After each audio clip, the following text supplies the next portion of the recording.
Dinde. So how's everybody doing today? Well, apparently you're sponsored by Logi, so that's a story to tell. I know, man. Yeah. Yeah. I'm being sponsored, What? and it's a great way to well, W- to get everything out there, and And to pay for all that stuff behind you. yeah. Wait, what? You're being sponsored?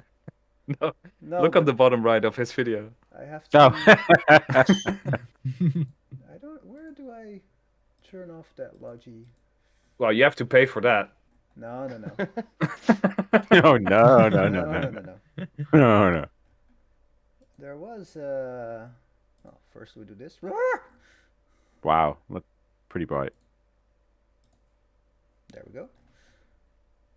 And Yeah, hello. yes. I'm also sponsored.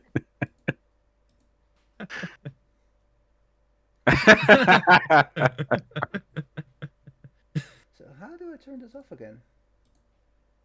I don't know, man. My sponsorship also just popped up there.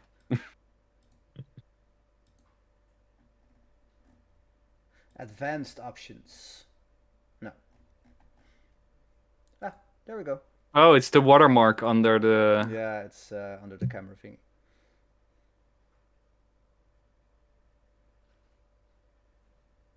Alrighty then. I have no music on Sirenscape. Oh, right. You don't? Sorry, Ski. Really? Nope. Nope. Ah, well, maybe I should start music then. Mr. GM, I have no music on my Sirenscape. Oh, The my Sirenscape is not working. Why? my Windows. silent- starting I want to isn't see working. someone play a character with that voice. No, I don't. Please don't. Well, there was one in Ravenloft. Was. Still Probably is. killed it at some point, right? Still is. Still is there. Yeah, well, this group's mission to cleanse Ravenloft, right, from top to bottom. Or burn down cities. Well, this entire land's going to get cleansed at some point, right? I miss playing Huzzah. Knuckle coins. Yeah.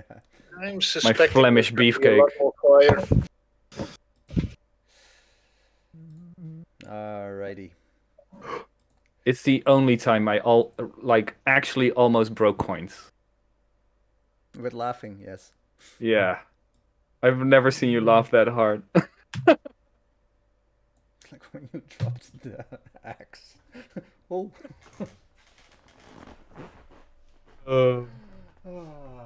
Classic. Good memories. Just. God damn it, can we just stop the COVID thing? I want to play at a table again. Oh yeah. You might function better if you start protesting like everybody else. Oh, Jesus, Elwin. Yeah, Alvin, let's not go there. And we had some numbnuts in Amsterdam today. We have pots and pans in Eindhoven as well. Dax, you're standing on a rooftop. There are 3 vampire spawn closing in on your location. What do you do? I reach for my Ravenkind holy symbol Yeah. and I lift it up, and I don't know what actually it does. I use an action to cast Hold Vampire. You cast an action to hold vampire. Do you have any charges left on this thing? Yes, I had 10 charges. I used 5 for the star, for the sunlight, and 1 to try this on Strahd. So I have 4. So you have 4 charges left. Yes, sir. I'm Alright. going to use 1 to expand to use Hold Vampire, which any vampire within 30 or vampire spawn within 30 feet of me have to use a DC 15 saving throw or become paralyzed for 1 minute. Dang! That's cool. I only have an action to press to cast it though. Well, that's something you can probably very easily remedy. Okay. So if we go to effects, including spells.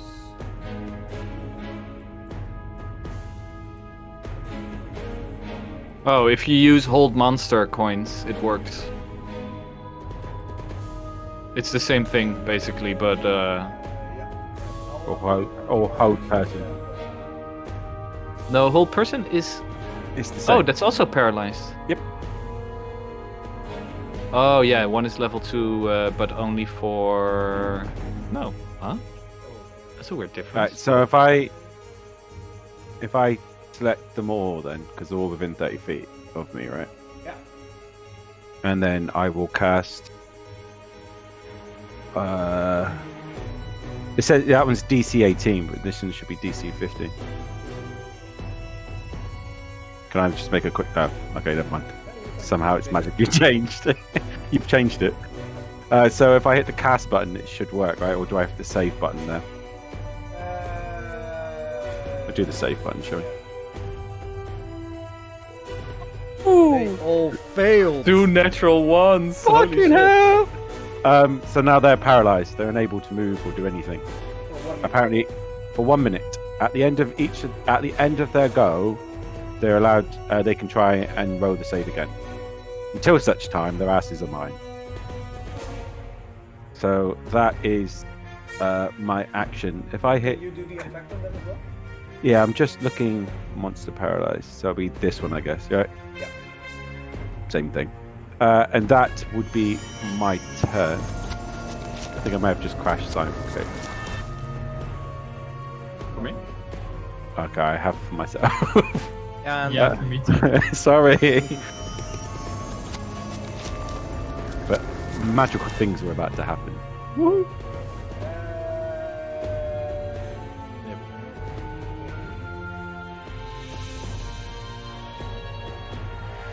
At the end of your turn, they can do it At the again? end of their own turn, Alright. they can expend an action. That's what it says. They can extend an action to. They can try and do the DC 15 save again. It's the wisdom save. Yeah, wisdom save DC 15. Well, nope. Alright. Oh, they're so gonna die. Joby, does it say that they do it at the end of their turn? At the end of their turn, yeah. So even Yeah, if they exactly. do succeed, they can't do fuck all. Jesus Alright, Christ, yeah, he exactly. succeeded. This one succeeded, but it's the end of its turn. Yes, it is. So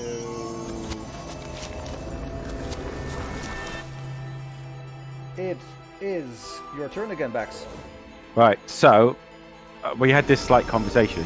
Can I see the outside world from where I am, like a window Yeah. or anything that's close? If I pick up the paralyzed one nearest me, I could pick him up and throw him out the window, correct? You can He- sure throw they- it off the side. Yeah, like They You fell are- any. on a roof. Yep. And it only has like the, in Dutch we say container, the parapets around. Yep. So you can chuck one off the roof for sure. Cool, because apparently they automatically save any strength saving process. Phil. Fail. So yeah. I will. Which one saved? Sorry, it's number 4 saved, right? Yeah, the one bottom left saved. So I will pick up number 13 and I will throw him off the side. All right. You have to step in. Yeah. Oh, sorry. I have to do that. Yeah. Does it go away when they take damage, Joey? It doesn't say. It just says they're paralyzed. But from this height, Wow. he's gonna die, isn't he? Oh, yeah, probably. Like, it's paralyzed. It's not gonna break its fall or anything. It's literally going to fall to its death. And even not, it's still gonna give me time to get away, isn't it? So. I don't know what you want me to do in the sense of throwing them off. Well, it is a very good question. I have to see the heights.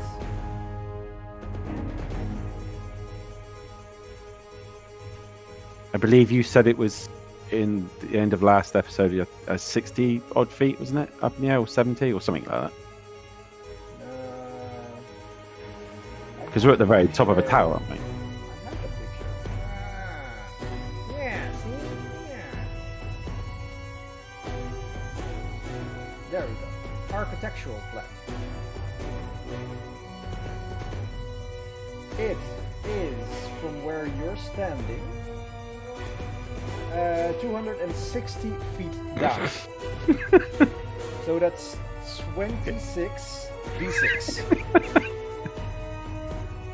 Okay. Do you want to roll it? Or This can is I roll fine. it? Can I roll it? Yeah, you can roll for sure. 26, right? 26 1, 2, D6. 3, 4, 5. Oh, D6, yeah. Hang on. That's a D6 there. 1, 2, 3, 4, 5, 6, 7, 8, 9, 10, 11, 12, 13, 14, 21, 22, 23, 24, 25, 26. Okay. Let's do this. 106. 106.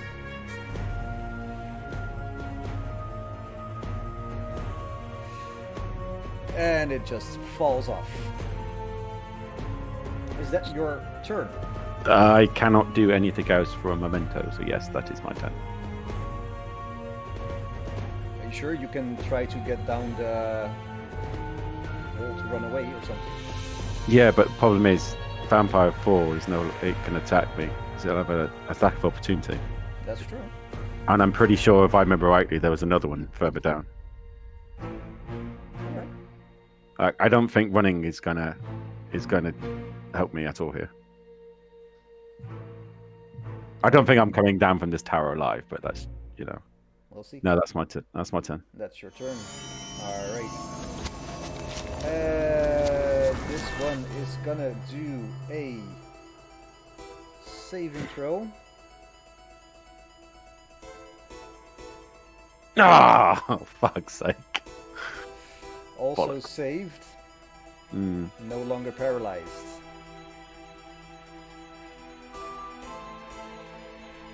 Is that the one? Is that the Mm-hmm. one? Yep. No, number Yep. number 12 is no longer paralyzed. No, it's number 13, the one you threw down. Oh, sorry. I thought he'd died, but okay.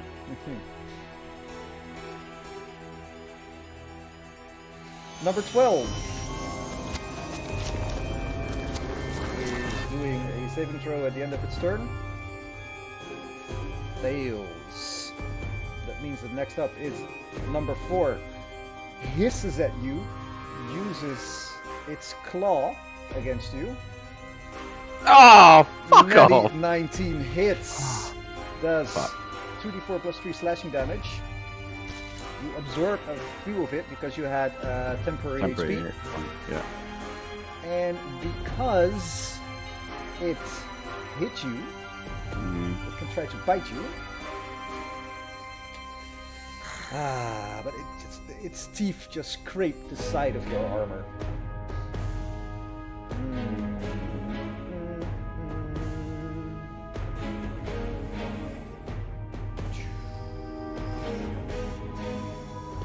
Vex, your turn again. What do you do?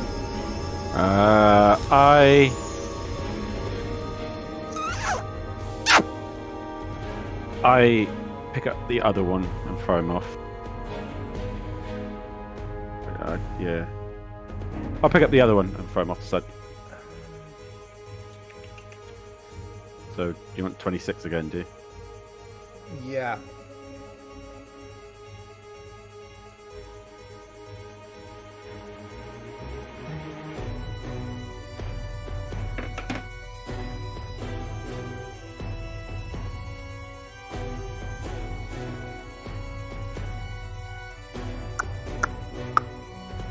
And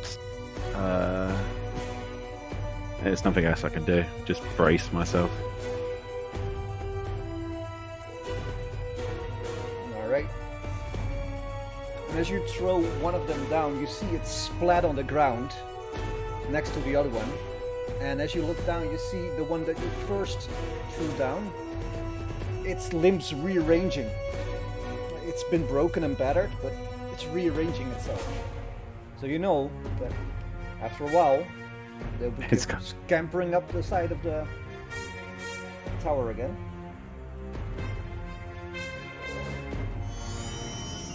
And that means that next up is number 4. Tries to attack you with its claws once again. Natural 1, automatic miss. Tries again. Also Wow. misses on an 18. Bex, what do you do? I use the amulet again to hold vampire. Alright, give it to me. So I just want to select him. Save. Ooh. He is stucked.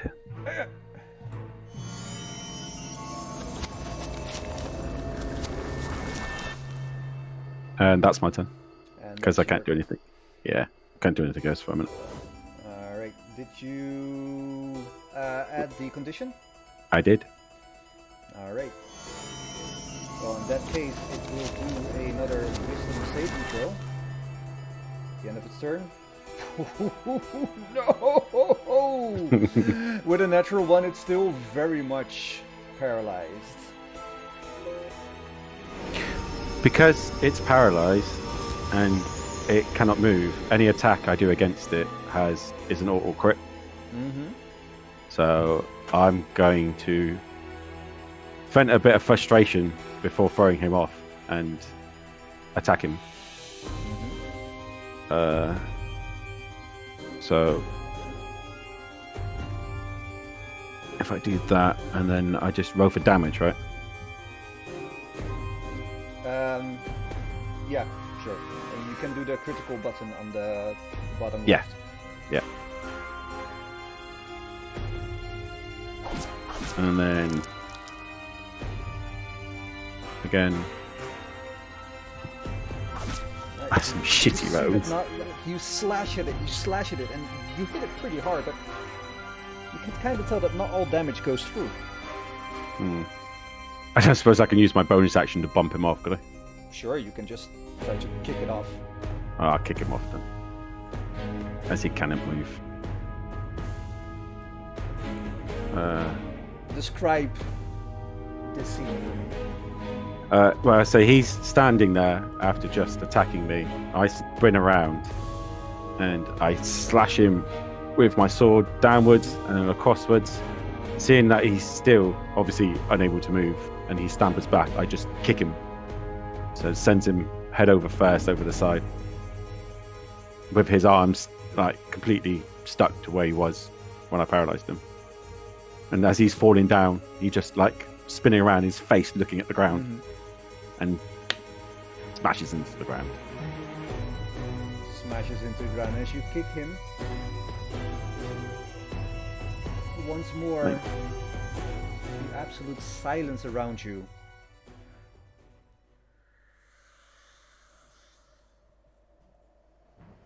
Returns as you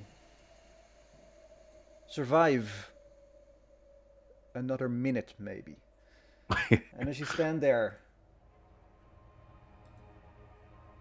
kind of out of breath, because this was quite the ordeal, you feel inspired as you look to the east and see the first rays of sun creeping over the land. It's dawn. Yay! Can I roll a d6 real quick? Sure you can. The amulet regains 1d6 plus 4 charges at each dawn. I already have 2 left. Plus 8, so it's back up to 10.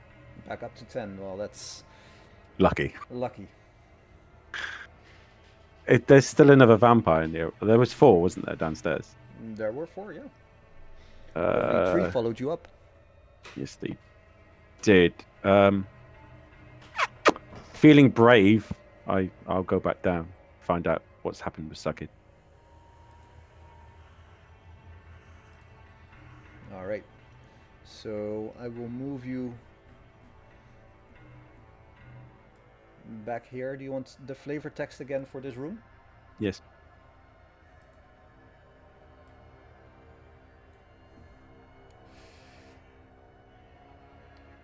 As you go down the ladder, the wooden ladder that led up to the trapdoor in the ceiling, thin streams of water drip through the trapdoor's rotting wood, forming a puddle around the base of the ladder that your feet sink in. The room is dark, dreary. And you see manacles attached to the walls. In the middle of the room is a wood-framed bed fitted with leather restraints. At the foot of the bed rests a closed iron chest, the lid sculpted with an emblem. What do you do? Still gonna carry on going down, find out what's happened with Suckett. Tentatively, with the amulet in one hand and my sword in the other.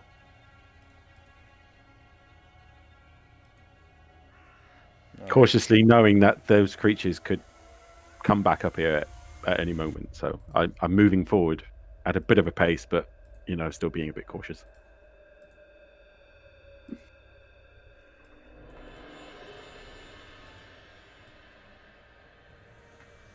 Alright. I will move you back to the top left of the map. Okay. If my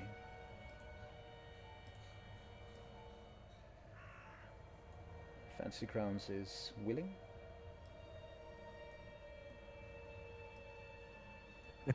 It's like how Muslims say, Inshallah, Yeah. God willing, but then fancy grounds willing.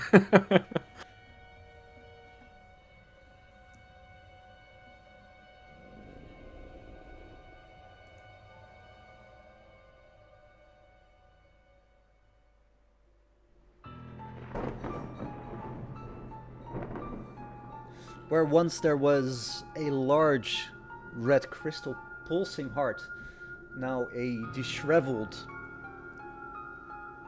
thing hangs from pulleys on the roof. As you look around, you see halberds on the floor that are not animate anymore. Well, not that you can tell anyway. And as you look at the place where your friend Zucket fell, you don't see him, but you see a large pool of blood moving to the south. Well, the pool of blood isn't moving, but it's being dragged. It's a new. It's a cube. Quick, run for your lives! Gelatinous cube.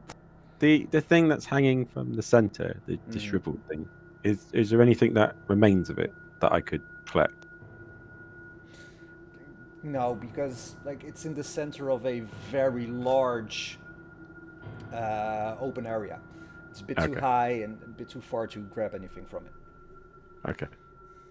In that case, I'll head down toward and follow the pool of blood. Mm-hmm. Because I don't think being in this place on my own is You don't? I don't want to be here on my own now. Mm-hmm. Follow the slithering pool of blood outside. Plus, I want to try and get as much distance between me and this tower as I possibly can before the vampire spawn come back up. Because I know that I won't be able to do anything with them because I can't use any divine magic to actually keep them down. So I'll just keep heading down.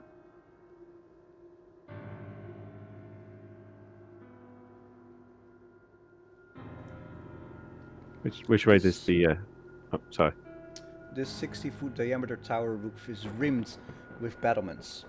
A slender stone bridge with no railing spans the gap between the tower that you just were and this tower.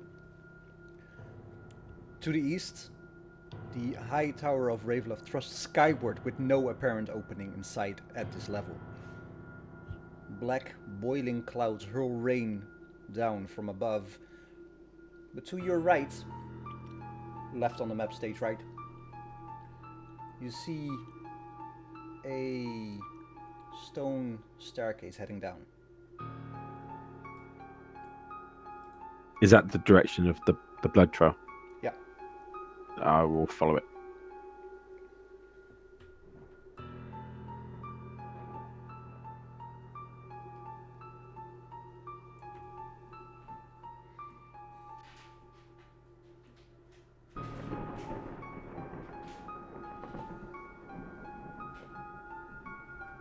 This map is huge, isn't it?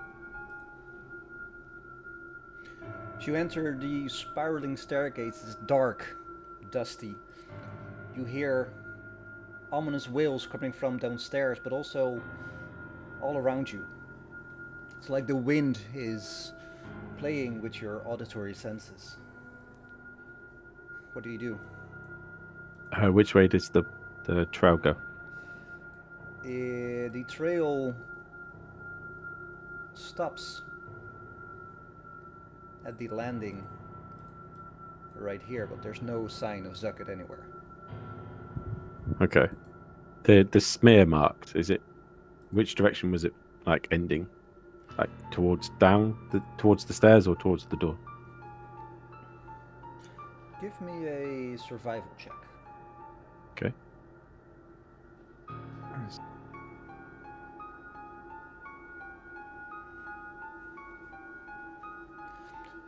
You can't quite tell. There's a lot of blood, Mhm.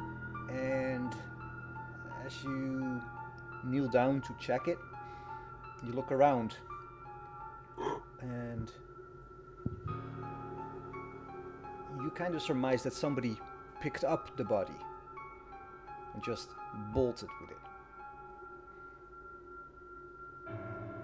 In that case, I'll have a look through the door.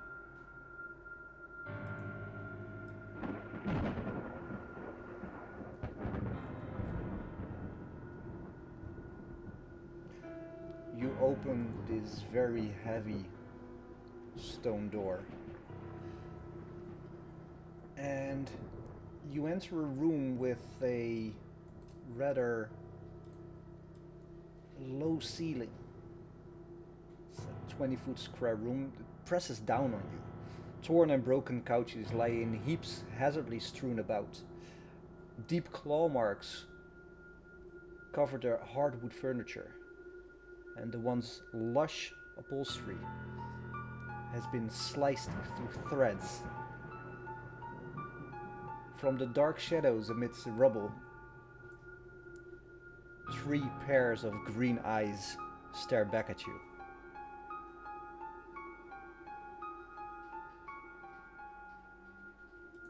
What do you do?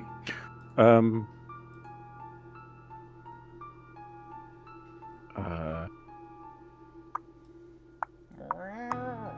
Does it look like Zuckid's in here? Doesn't look like it. Do the green eyes look vampire-ish? As your eyes look into the room, a flash of lightning illuminates it, and you see it's 3 cats.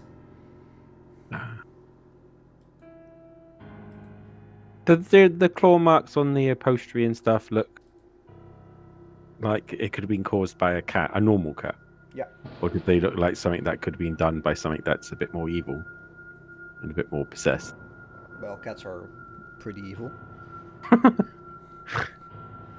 I agree. Is there any other light sources coming from this room? I know I can see in the dark, but No, is there no any? other light sources. Does this room look like it's used at all? It does. Was it?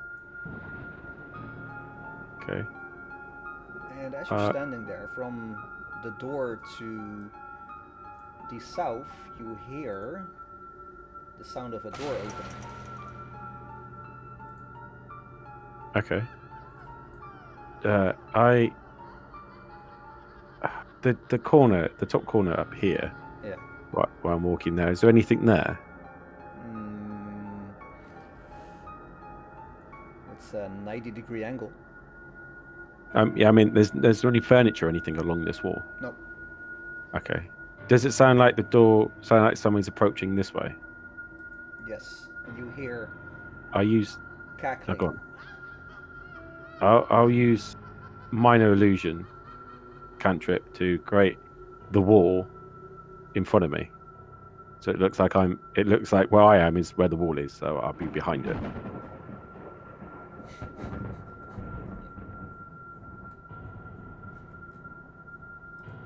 Alright. I'll keep casting it for as long as I possibly can. because it's just a cantrip. I can just keep casting it. It just creates a minor illusion.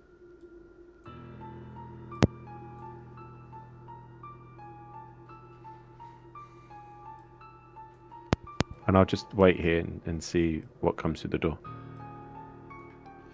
Well, as you are standing there, the moment you cast this minor illusion, you hear the door open, and 3 witches enter the room. You've seen their type before. And they immediately move towards the 3 cats. I'll just stay in the corner very quietly. Keep casting minor illusion so that the wall is in front of me.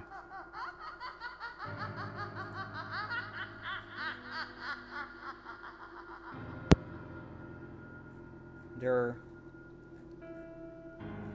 talking to these cats. Hey, what did you see? What did you see? A man? A man! You saw a man! Where did the man go? And you see one of the cats sauntering over to you. For God's sake. Really? Fuck this. Does it look... How far away is the cat? Like, because you said the cats were down here, right? I'll put them on the map. One is there.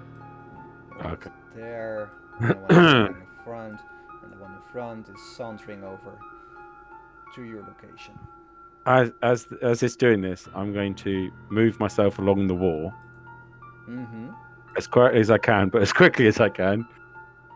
And then, I don't know. Are they looking in my direction now? I guess the witches. Well, they're looking at the cat moving that way. I will, as quickly as I can, move along the side of this wall, Mm-hmm. and then try and slip out the door. So for all they can see, Stealth check with advantage. so it would just be a stealth check because I have disadvantage, I believe, because of the heavy armor. So if I give myself advantage, it should cancel itself out. So here we go.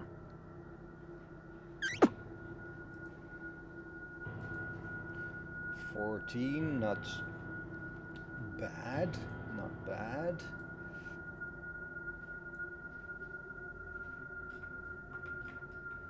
Oh, they rolled a collective 12, but they have a +2. But as soon as I give you advantage, I will say they are not noticing a moving wall part. I slip out the door then. And then I try quietly just to close it behind me. Because I only opened it a little bit. Just a tip. Just the tip.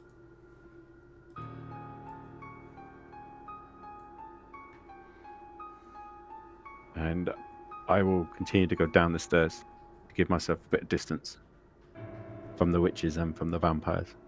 From the witches and from the vampires. All the while thinking to myself how lucky I am to have such a good friend like Zuckid, who gets me into these interesting situations.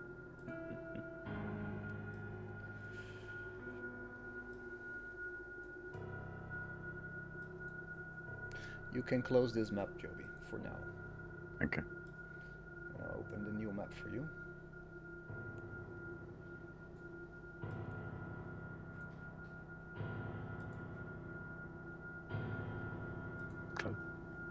There we go. Do I recognize it, please? You have not been here before. Okay. I'll wait for you to put me on the map. Or have you? It looks like a place you've been before. Did you see a portrait of Strahd by any chance? In the library? On your ventures? What's close to the library? I'm pretty sure we have. Yeah. I'm pretty sure. You notice this area.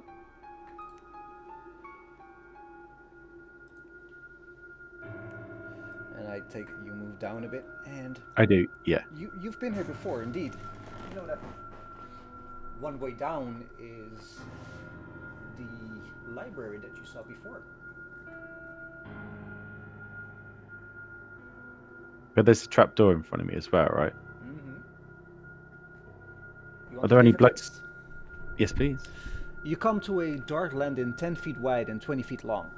A cold draft of wind rushes down the spiral staircase at the north end of the east wall and whistles mournfully through the room before streaming down the stairs to the south.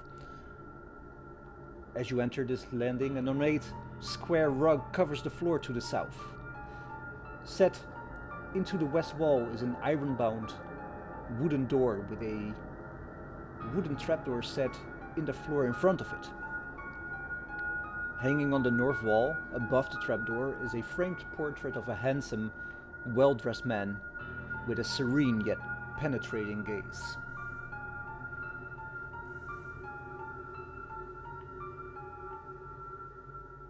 Can I lift the trapdoor and see what's underneath it? Mm-hmm. As quietly as I can.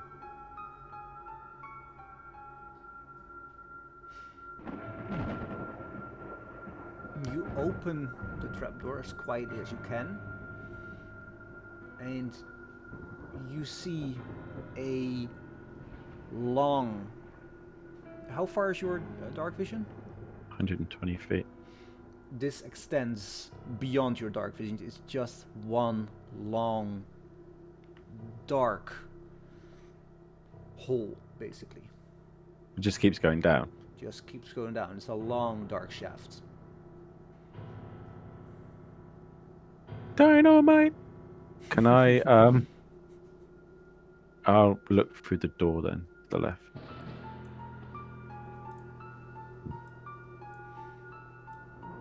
Was there any ladders or anything that went down from this trapdoor? Or was it just literally a drop?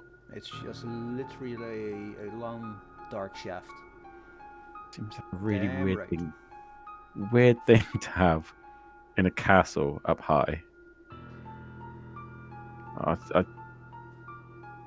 stick my head through this door and just see what there is.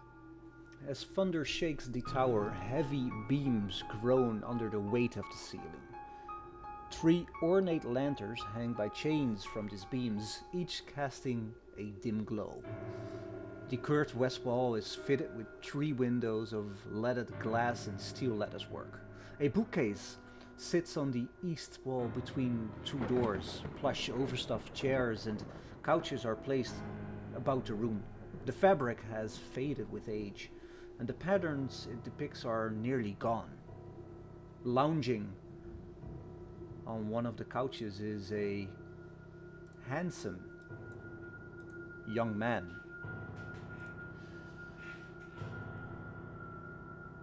Whose attire is, while elegant, worn and faded.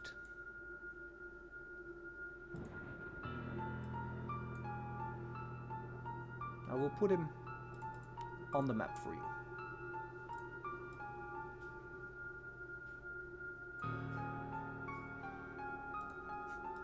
Hello there,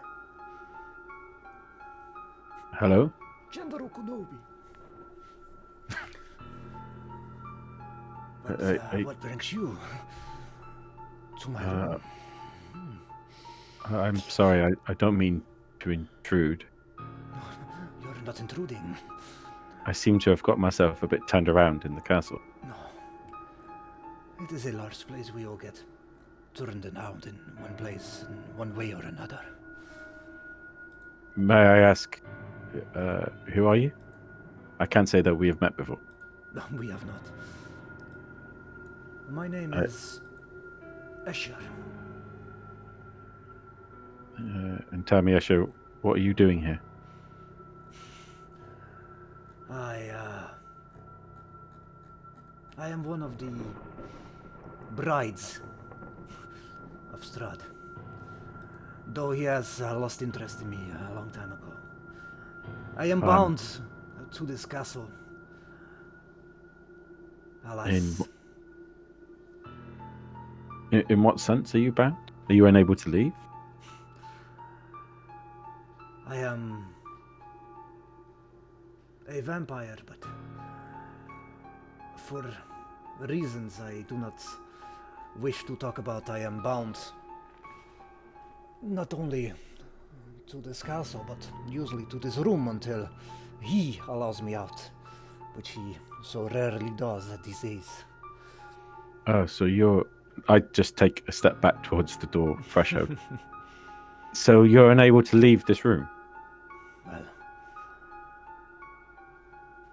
quite frankly, yes. I'm really sorry to hear that. I don't suppose you could possibly help me, could you? That depends. What is the help you require? Please do step in. That's okay. I'm just using this door to. I'm very tired and very fatigued at the moment. I'm just need to catch my breath a moment. I I have put my hand on the doorway. a lovely guest room. Right through this door to my right. I don't believe in imposing on people. You are not imposing. I do not sleep. Sleep has eluded me for many, many centuries. It would be my honor to invite you to my bed, as they say. Maybe later. Could you possibly just tell me what's through this trapdoor behind me? It is the elevator. Oh, is there a way of calling it up? No. It is bound by a lever inside the elevator. If it's not here, up, it must be down. Ah, and does it lead to the ground floor? No, it leads to the cellar. Ah, oh, okay. Well, that's very helpful. Thank you. There's Are just you sure you don't want to rest in my lush and beautiful bed? well, be honest with you. I'm a bit concerned about my friends who also have appear to have gotten lost here, more and more as the minutes tick by. But I'm just trying to find them and also maybe try and find a way out. But I keep running across things that seem to want to do me harm, which I'm confused by because I'm on a mission from Strahd himself. All I'm trying to do is just please him. That was I'm my sure you goal can in understand. life. Well, afterlife as well, but Perhaps. the master is a man that grows tired of his playthings very fast. Oh well, perhaps you could surprise him by helping me, because it might make him happy.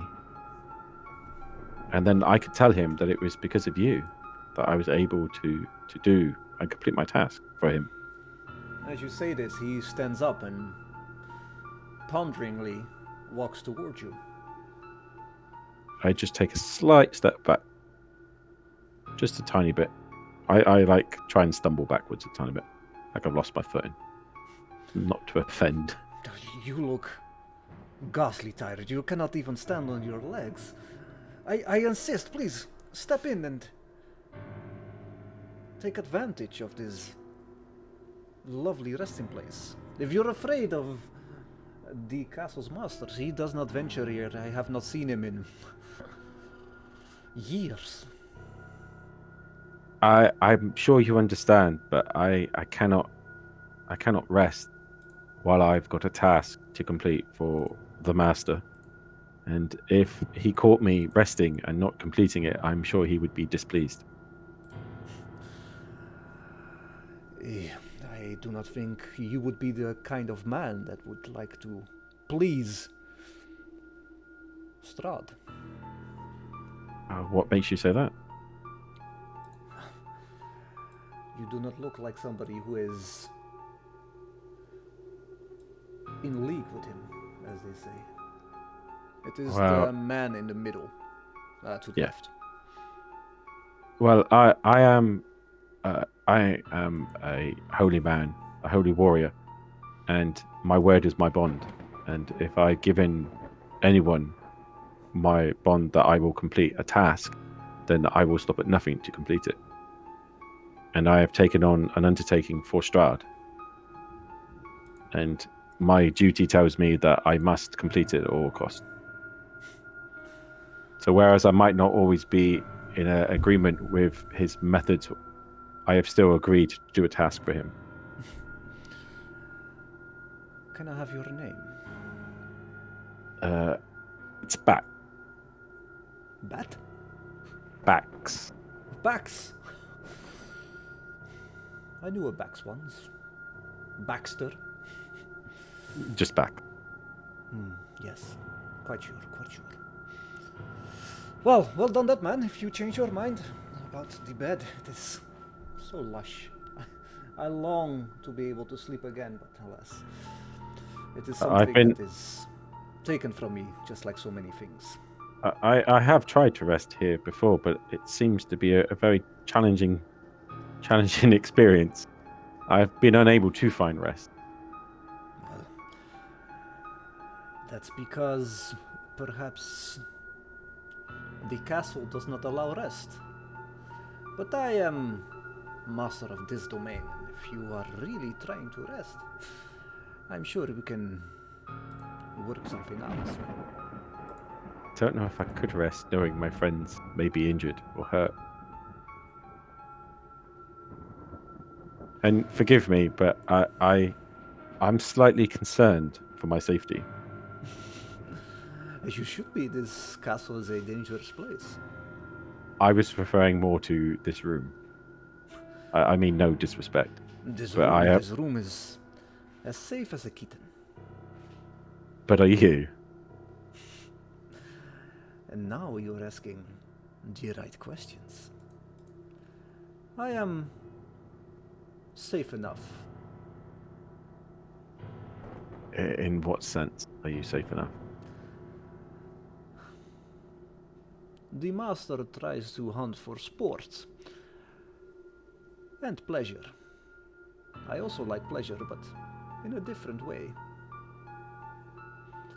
I would not kill you, but perhaps a little nibble to satisfy my urges. Wouldn't that then cause me to... To what? Just out of game for just a second. Mm-hmm. As a paladin, I would know this, right? To be turned to a vampire, you have to be bit but not killed, right? You have to be bitten three times to become a vampire spawn, and you have to drink the blood of a vampire after that to be a full-fledged vampire. Does he look like he's being like... Do I get the sense from him that he wants to kill me or feed on me? Like, Insight would check.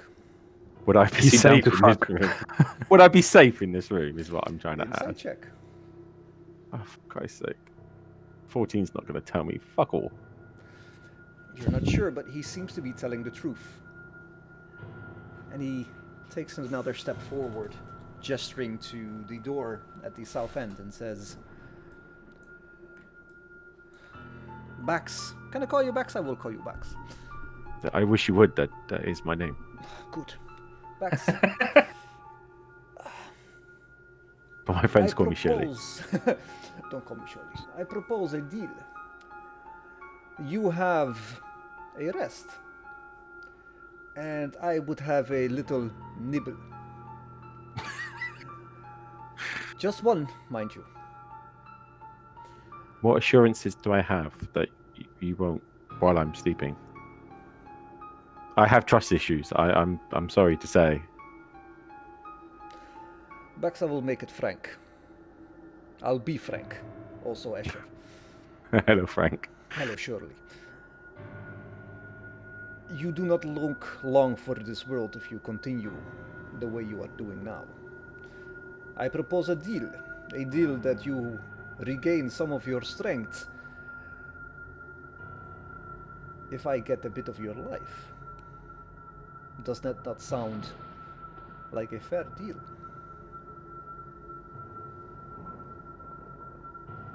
I'm not going to survive going through this castle. Like, Bax knows that he has nothing left in the tank whatsoever. He's circling the drain with next to no HP and no ways of regaining it or sleeping. The chances of escaping this castle are ridiculously slim. And even if I do manage to find anyone, they're not going to be in much better shape. So I guess YOLO, sure. Wonderful. Follow me to my bedroom. Just so that you're aware, this deal does not cover any sort of consort. I'm not that kind of paladin. And I'm not that kind of man. Not always, anyway. Love is fickle, but it is best if it is mutual. So I'll stand here and I'll like expose my neck for him to have a little nibble. While he does that, though, I make sure that I have that amulet in my hand. Sure. He leads you towards the bedroom. And I will just move you and him in there. Okay, cool. Oh, yeah. Oh, there you go. He puts his hands on your shoulder and says, "Sit down." A large bed sits in the center of this room. Its 4 corner posts supporting a black canopy trimmed with gold tassels. Several comfortable divans are placed about the room. There is a banded door in the west wall and a smaller, unbanded door to the east wall. And he asks you to sit down on the bed. I sit down on the bed, never taking my hand off this amulet. He steps in, and you see his eyes turn a deep, dark black, and he opens his mouth, and you see his fangs lengthening. He leans in and whispers, "This will hurt you more than me," and bites your neck.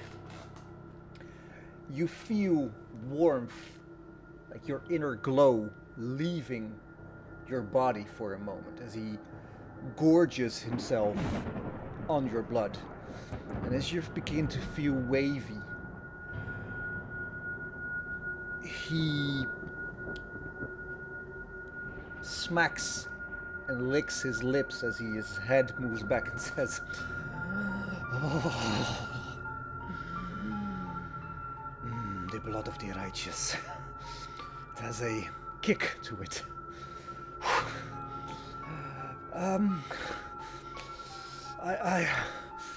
And you see him trying to lean in again, and his eyes turn a dark, milky black again. But then he moves back and says, "No, we have a deal.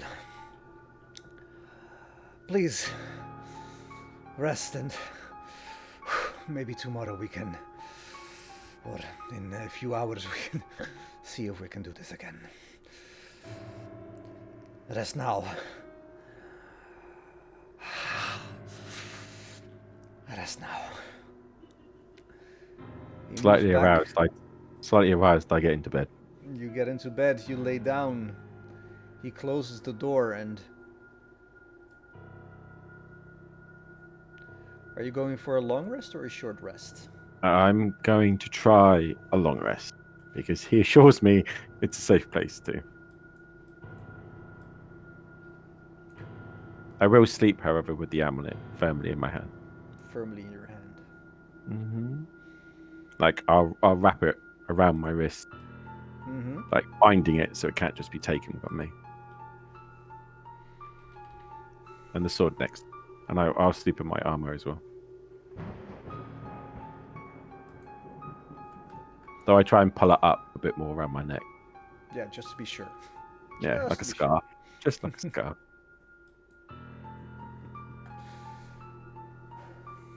And as you are laying there,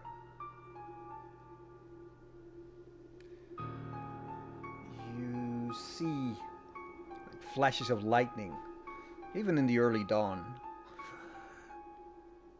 casting long shadows from under the door. And as your head turns to the side, you see the feet of Escher at the door moving back. And then you hear him sitting down on one of the sofas.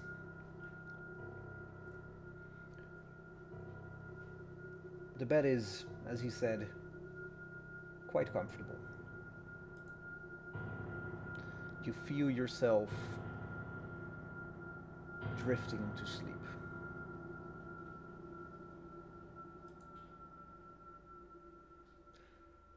Pyrotechnic team, you are standing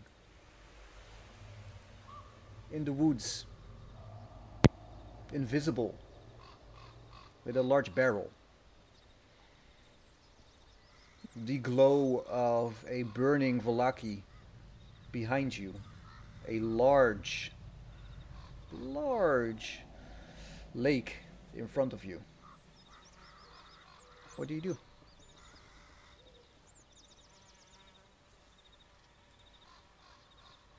Well, we still have the problem of Morgantha to solve. Not sure what to do about it.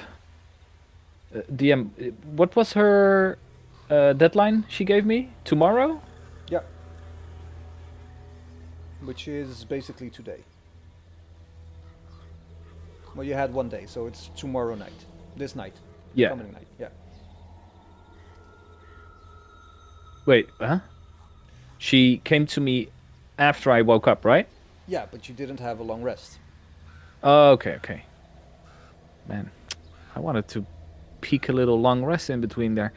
Yeah. I don't really know what to do about this Trish. And I have a feeling that when she's done with me, she's coming after one of you.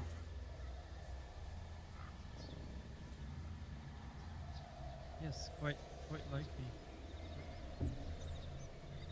Yeah, I also don't know what to do about this.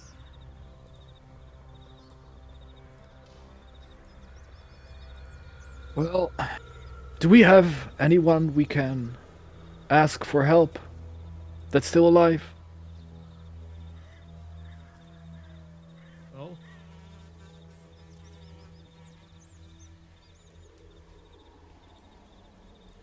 I suppose we could just try to go into town and try to get a riot going and send them to Morganta's place.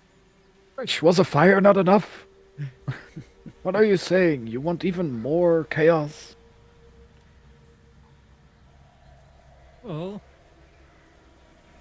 what else are we gonna do? Well, I don't like it, but we could just ask Strahd, or maybe find a way to kill her ourselves. Did we kill her daughters? I don't remember.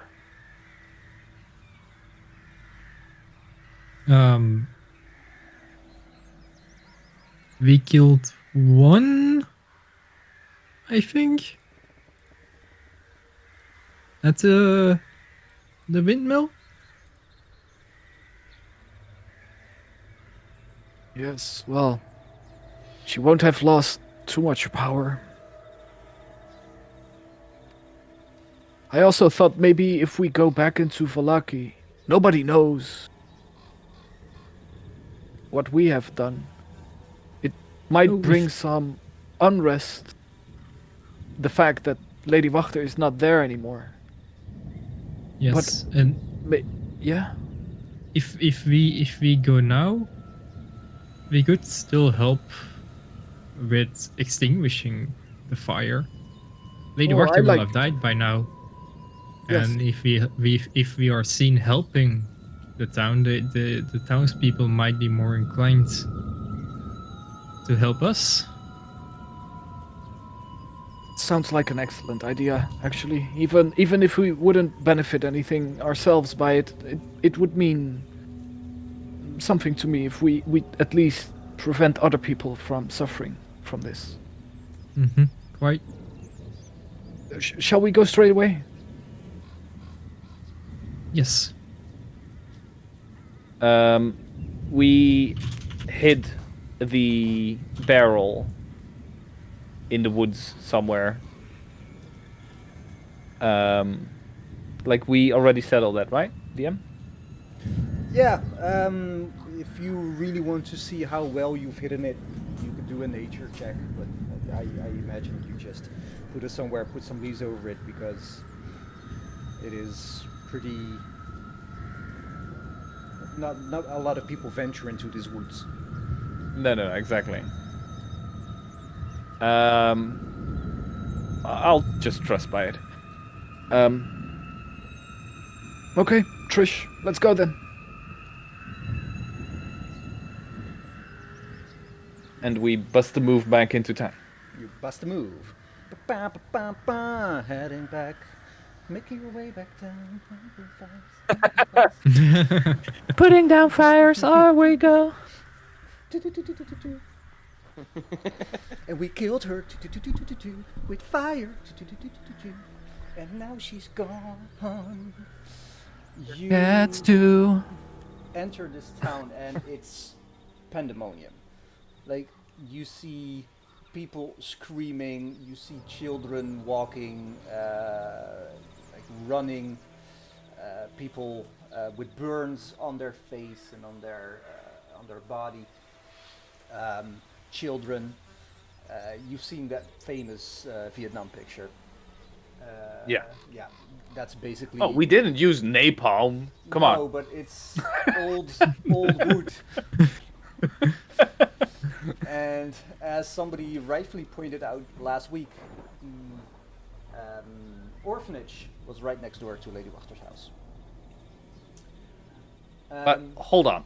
Like it's Rip. my assumption was it is a freestanding house. The orphanage is like legit across the street. Have you ever seen Like, a it all French goes roof catch fire? Well, most of the time it was because those houses were also so close to each other. But If a thatch roof catches fire,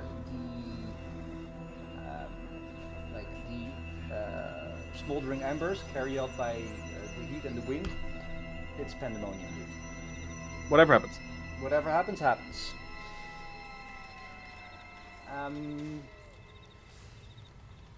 But people are working hard to put out the fire.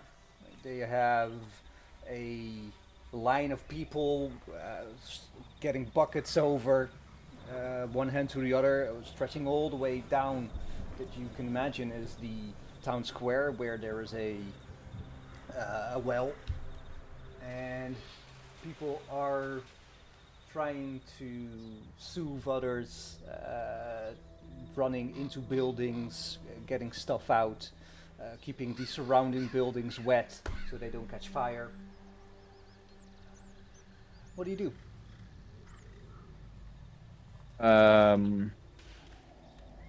Do we see like some place where help is not sufficient so far? Like people stuck in buildings or something? Well, as you are walking through the town, and let's see, where is the map of Valaki again?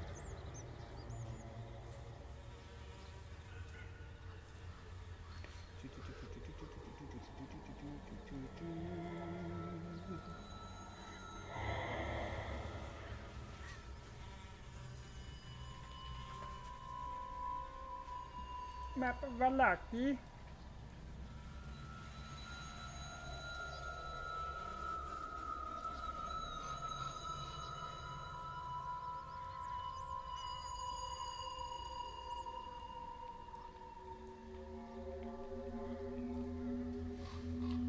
You enter the town. Oh, you have to load it. You enter the town from here. Uh-huh. Mm-hmm. The Wachterhaus is there. Uh-huh. The orphanage is here. What's the state of the orphanage? The roof is catching fire, but it's not burning down yet. But it's getting there. Are children coming out? Are they like already like fire drill standing on the streets or? No, they are. It's the dead of night still. Uh-huh. So, you see children running out. A few of them crying, screaming. People running into the house to try to get the children out.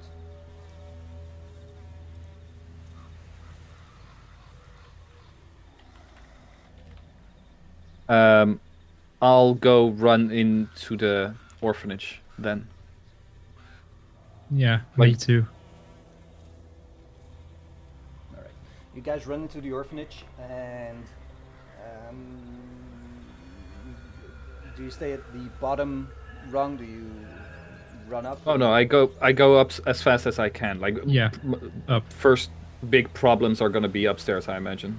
All right, so you run up the orphanage, and it's getting. The higher you up you get, the more smoke. But you've been here before, so you kind of know which way you need to go. Yeah.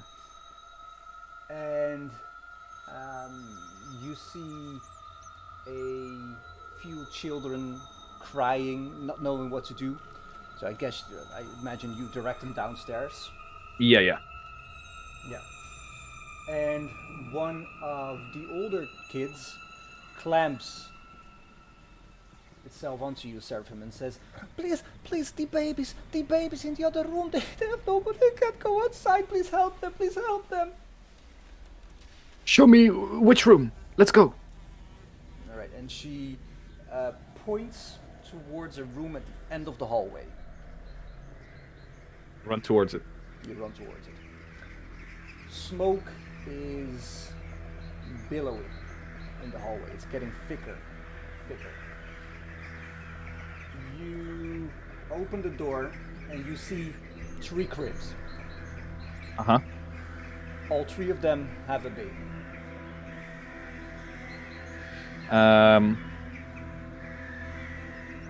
This is gonna sound stupid, but I'm gonna grab a bed sheet and fucking gather the babies in there. Is it still possible to take them and go away? Yes. Yes. Okay. At the moment it's just smoke, but you do see like burning embers falling from the roof. I ask the older kid. Are there any more very young children that are stuck here that you know of? Maybe in the other room. And she Let's points go. to the other room. You took the bedsheet. I imagine you grabbed all the babies, put them in the bedsheet, and just flung them over your back. Exactly. Basically. Yeah. Yeah. Right, Trish, what are you doing? That's some fucked up Father Christmas. Well, I'm also going in the orphanage and also going upstairs. So I'm guessing I'm going into the other room, to the other small children. All right. So you open that room, and like you run down the hall, and because you're smaller, the smoke doesn't bother you that much. Because smoke fills up top to bottom. And you run. You fling open the door, and is that what you do, by the way? You fling open the door? Do the Yeah. backhand touch on the thing first. No, I wouldn't think about that. No, I just open the door. You open the door, and as you open the door, you get a blast of hot fire in your face. Boy. Roll dexterity saving throw. Yes.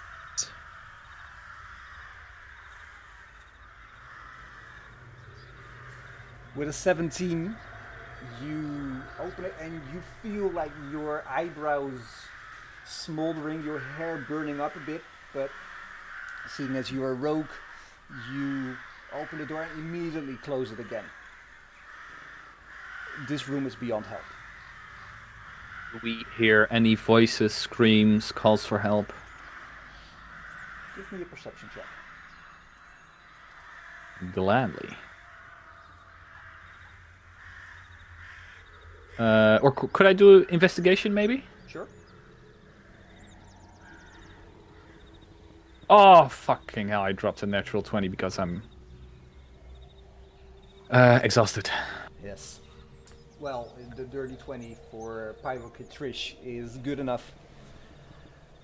You do not hear any sound coming from this room, except for the sounds of burning wood and dropping, like beams dropping stuff.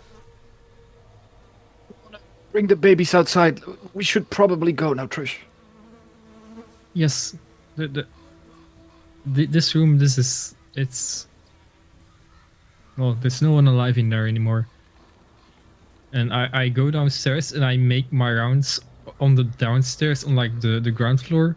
Yeah. Make sure that there is no one still there anywhere. There were only 2 floors, right?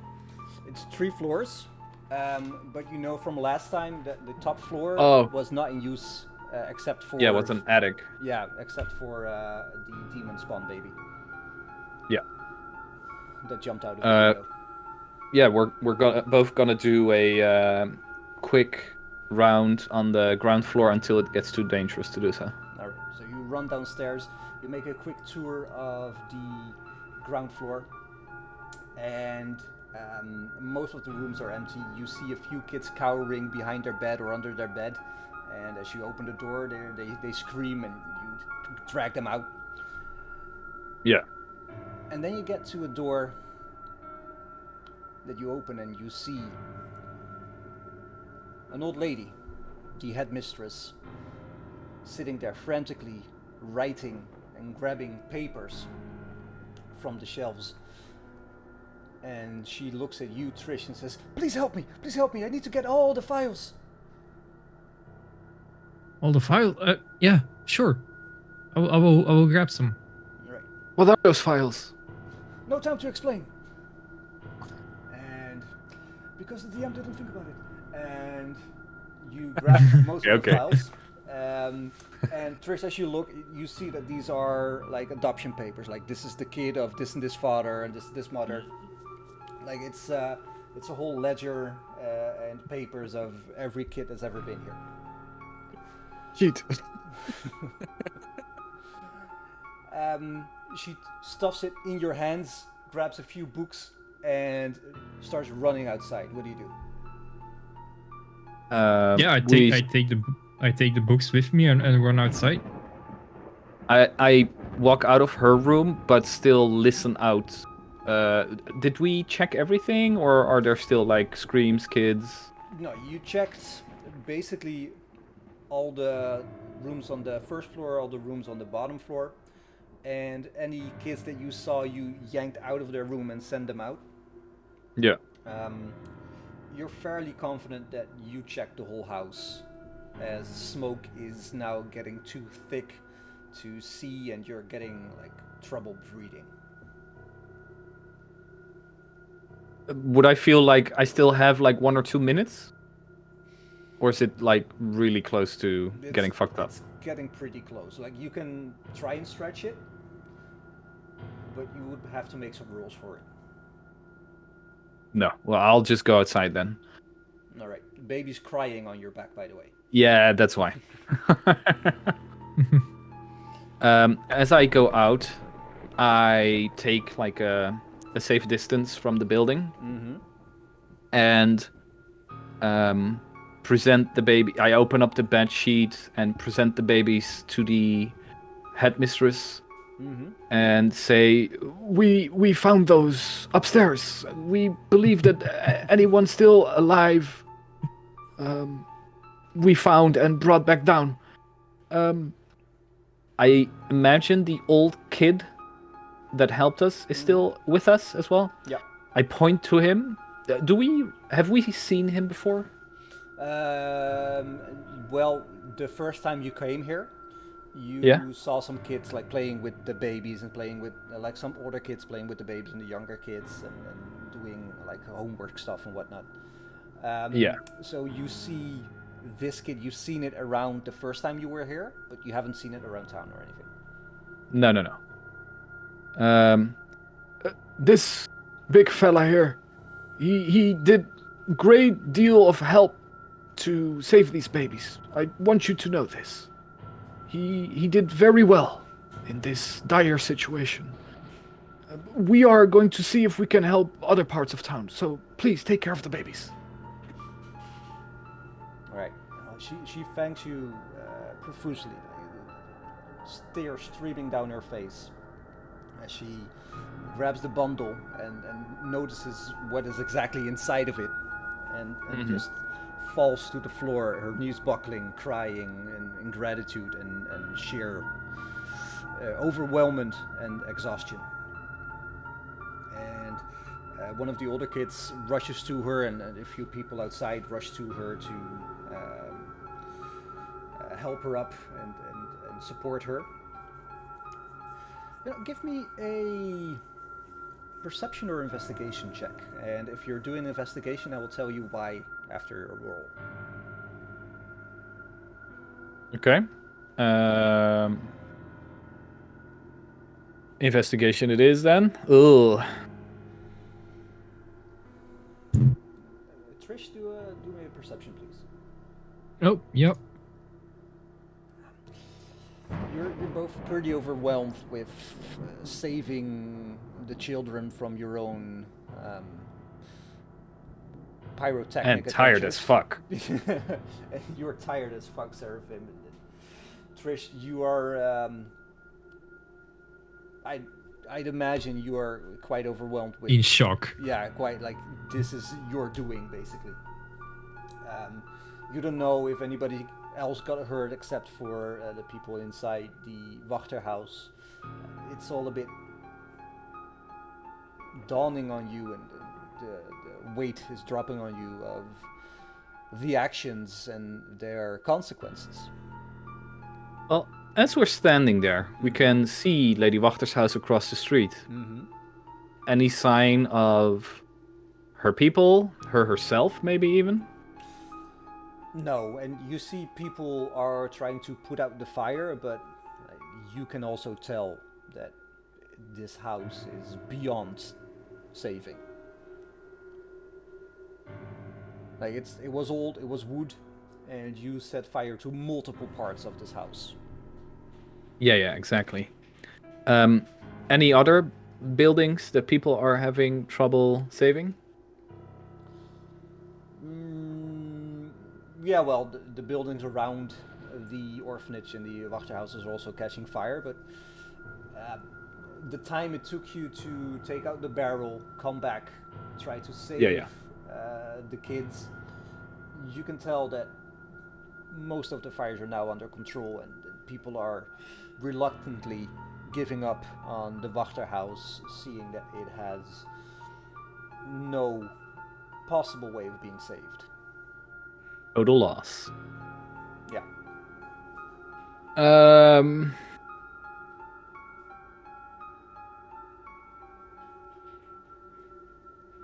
I think Seraphim would be going around seeing if people are hurt, trying to examine wounds, see who needs the most help, stuff like that. And if he can help, he will. And as you're doing this, you notice that you don't have a lot of problems with detecting who is hurt. For some of the people, but most of the people are quite apathetic, not reacting to the burns they have. And as you are looking around, it's beginning to dawn on you that this whole sun-touched and night-kissed thing is going deeper than you firstly anticipated. All the people that are reacting to their burns are people that wear color, that have a lively energy about them. But there are a lot of people that have terrible burn marks around their body. Just stare out apathetically, and the moment you start to treat them, they look as if they can register that they're hurt, or they should be hurt, but not feeling anything. At first, the first 2-3 people you treated as shock, but as time progresses and you see more and more of these apathetic people, you notice that something else is going on.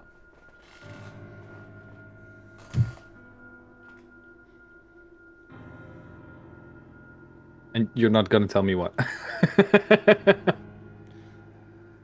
Well, your investigation roll was a natural 1. Mm-hmm. And this is something you might have to mull over later. And Yeah. maybe even talk to the other people of your crew if you ever find them again. Yeah. Is there anyone like a cleric or something going around healing people? Is there any magic being used at all? No. Do I see the owner of the what was it, the apothecary or the potion shop? I don't remember who it was or what it was exactly, but do we see him around here?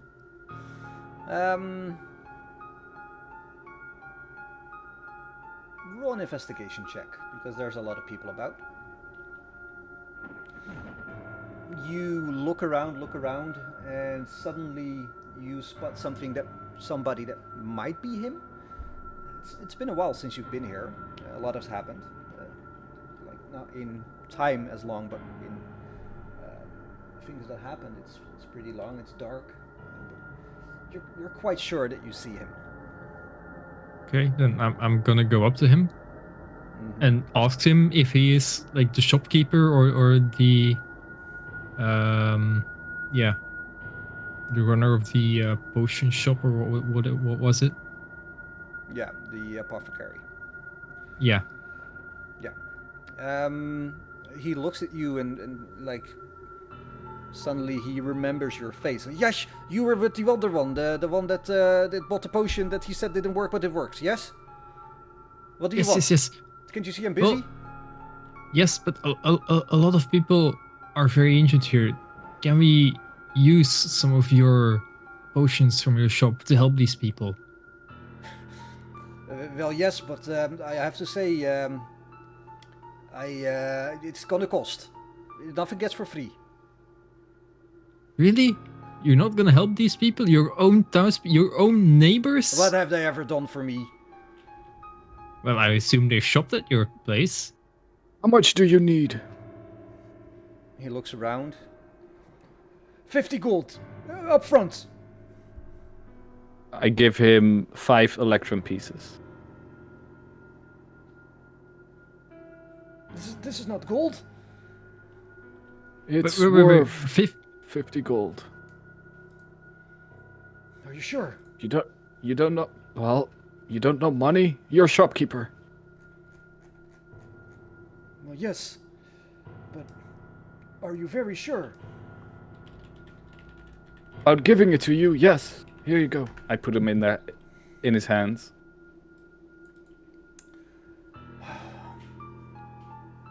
This is worth at most 2.5 gold pieces. Wait, what? Yeah, you're thinking about platinum. Yep. I had to Google it as well.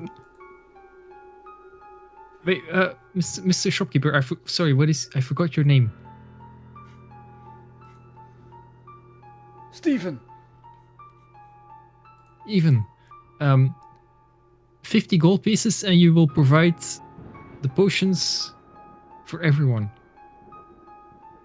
Well, yes, I think I can dilute a bit and give. I don't have a lot of them, but I'm sure I can do this for you, and then you give me the gold now, and then I will run to my shop and I get the potions. Yeah. I have 30. Seraphim, do you have 20? Yeah, sure. Here you go, good man. Now let's go and get the most of these potions as you can, and let's start treating the injured. All right. So deduct the gold pieces from your inventories. Does Yes. All right. And he runs off. You keep on treating most of the wounded. And in about 10 minutes, he comes back with a big bag filled with potions. And he sets it on the floor in front of you. And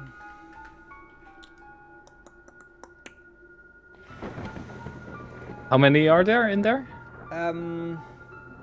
well, there's about 25 potions. Okay. I am going to cast daylight Mm-hmm. over my head and shout out. If anyone needs healing, we have potions here. Come and tend to your wounded. So I'd like to draw as much attention as I can to where we are and the bag, and try And to also make it seem like a blessing, by the light. Mm-hmm. I'm gonna cast minor illusion and cast like an image of a health potion like above our heads. Just 5 feet wide, 5 feet high, just like circling, like a spinning thing. Like a stroboscope. Yeah. Right. Good. This awards you both inspiration. Hey. This is a very good thing. Like the daylight and the stroboscope thing. And the man looks at you and... Trish, give me an insight check. Okay. Yeah, 2 gold pieces a potion is a bit wonky price. Damn it. Oh, wait. I can roll again. Yep. I'm a hobbit. Oh. Wait, want me to smack one against this? Sure.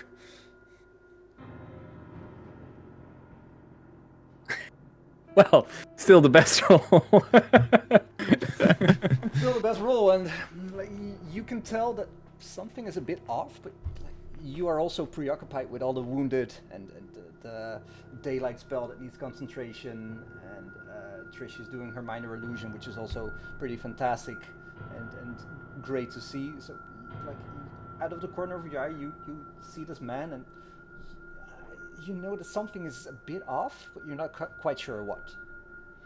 Well, considering that I realized myself that the price is a bit wonky for the potions, I'll take one out and try to inspect it, sniff it. I would recognize a potion of healing, for example. Mm-hmm. Does it resemble in any sense a potion of healing? Give me... Can I help him with that? Sure. What do you want?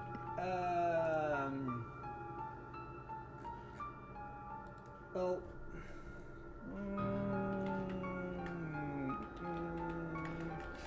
give me a investigation or insight.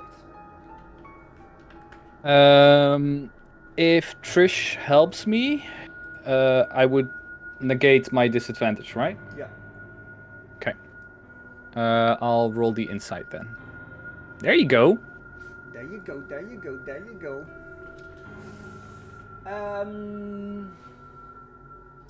You take it out, and right away you know that that something is off. And as you look at it, usually when you shake it, it shimmers a bright red. Mm. This one is just red. It doesn't shimmer at all. You take out another one. And you see that this one is bluish. What do you do? Does it seem like they are like they do nothing, or they're like not what they're meant to do? Arcana check. Can I help him with that as well? Sure. Okay, cool. No doubt. You can tell that some of them are just ingredients in a bottle. Uh-huh. Some of them might do something magical. But as you look and you take a look at the guy as he's standing there like a bit nervous, something is very off. I'm just gonna confront him. Like I'm just gonna go up to the guy and like, Yeah. What are you trying to pull here? What are these? These are my potions. What do you mean? I'm not trying to pull anything off. Well, are they No. healing? They Do might they do be. any healing? Some of them, sure they will. Some of them. Dude, I don't know what I'm doing. I just got this job for my father and he didn't know what he was doing, and I'm just going over my head with this. Please, I look at Trish. please, this is my livelihood. It's all snake oil, and sometimes I get lucky, but most of the time it's just random stuff. Well, Well, sir, in that sir, case, yes. let's see how much out of this is useful, and then I guess we give back the rest, but we want our money back. Sure, anything. Just don't rat me out to the people here. This is my livelihood. This is all I got. I'll try and make a selection of potions of which I have the confidence that they will at least benefit the people that are going to use it. Alright. And as you do it, you take a few potions. Most of them are red in color.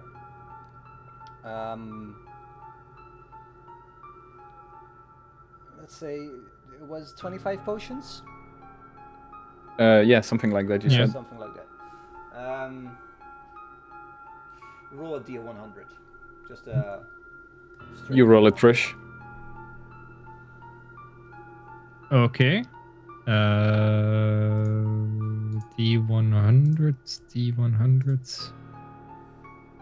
D100s. So, of all the potions, about 7 of them are useful at the end. Okay. Or useful, I'll, that you know that they contain some sort of magic. Yeah. And beneficial, like not shrink the person that is going to drink it or something. Well, that's to be seen.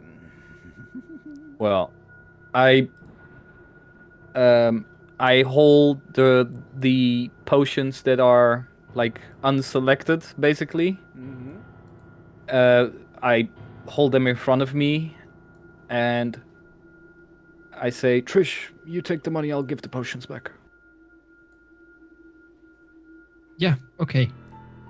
Well, let's at least let's let him keep like what 10, 15 gold maybe. What do you think? I believe about a quarter of these potions were useful. So a quarter of the money is what he can So- keep. Well, around, what is that? 12? 12 and a half. Yes. 12? 12? Let's say round it to 12. 10. Yes, that's fair. He did try to cheat us. Yes, so, yeah. to con us. And the people of Valaki, more importantly. And I Yes. had to do work to select the potions out of there. That's something also that should be appreciated. Wait, So So- basically, I'll just take the loss. I'll get 8 gold back, and you your 30.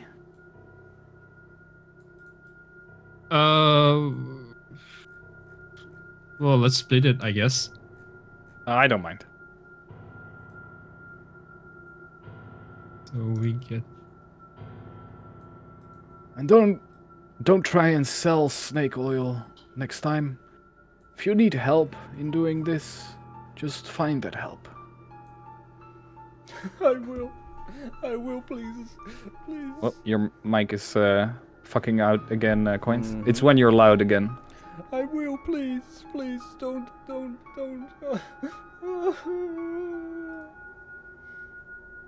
And he We just won't tell. cries and walks away. Trish, I think for the stability of town, I think it's very important if we go to the inn right now and tell the people of the Feather what is going on. Yes. Well, I look around, see if we see any of them, like the barkeeper or the barkeeper was out of town, I guess. But they would be the kind of people that would be helping people in the fire, I assume. We know a couple of them.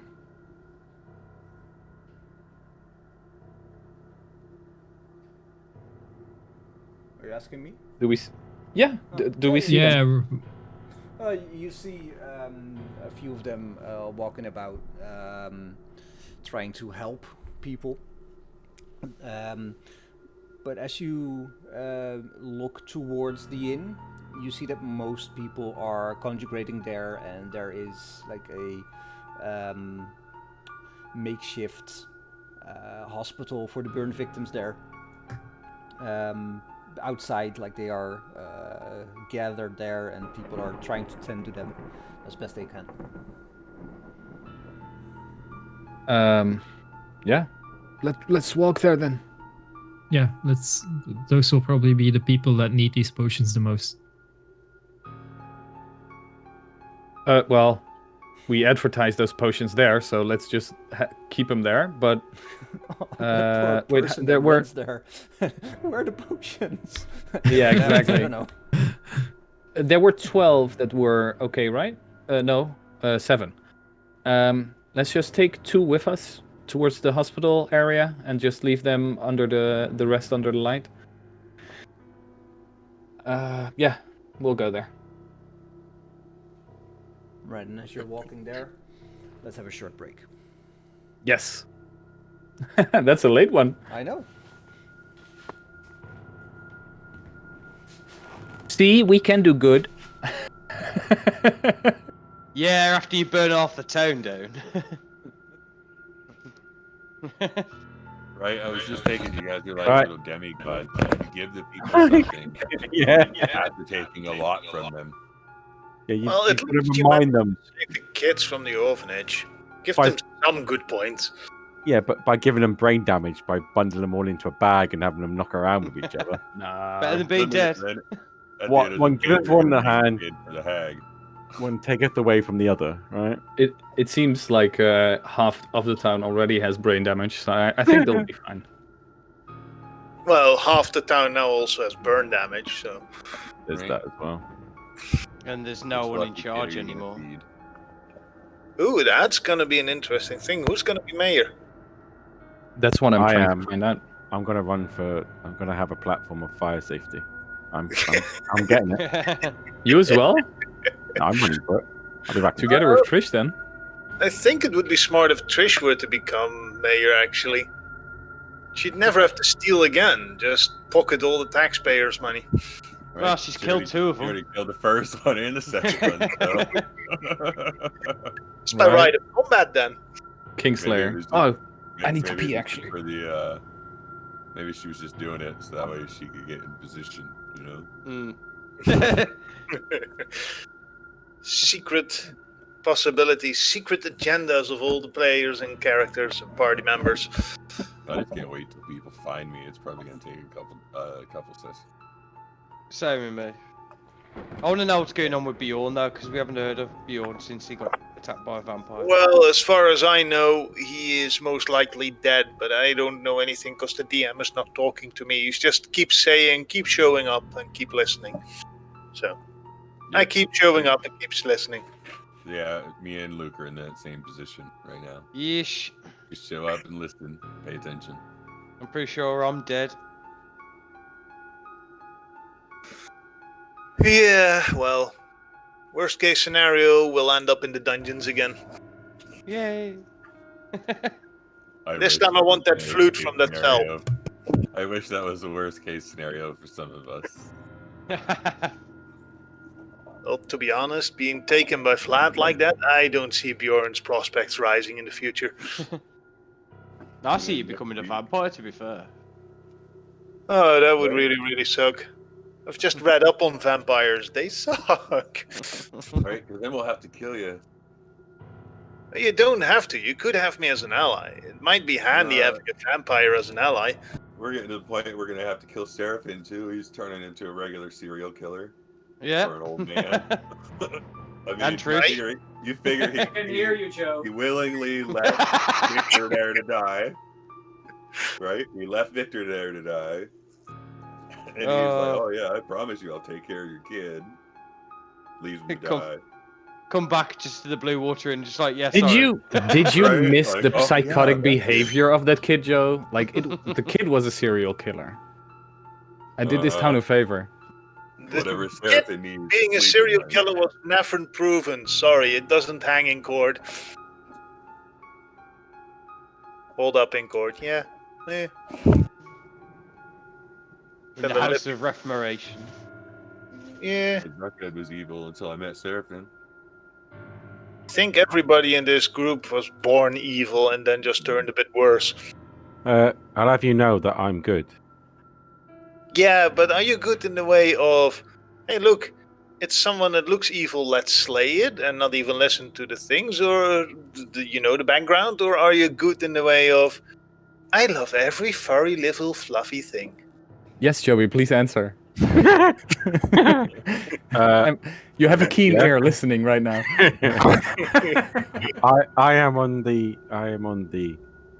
I play it like I am myself. I would always try and do the right thing.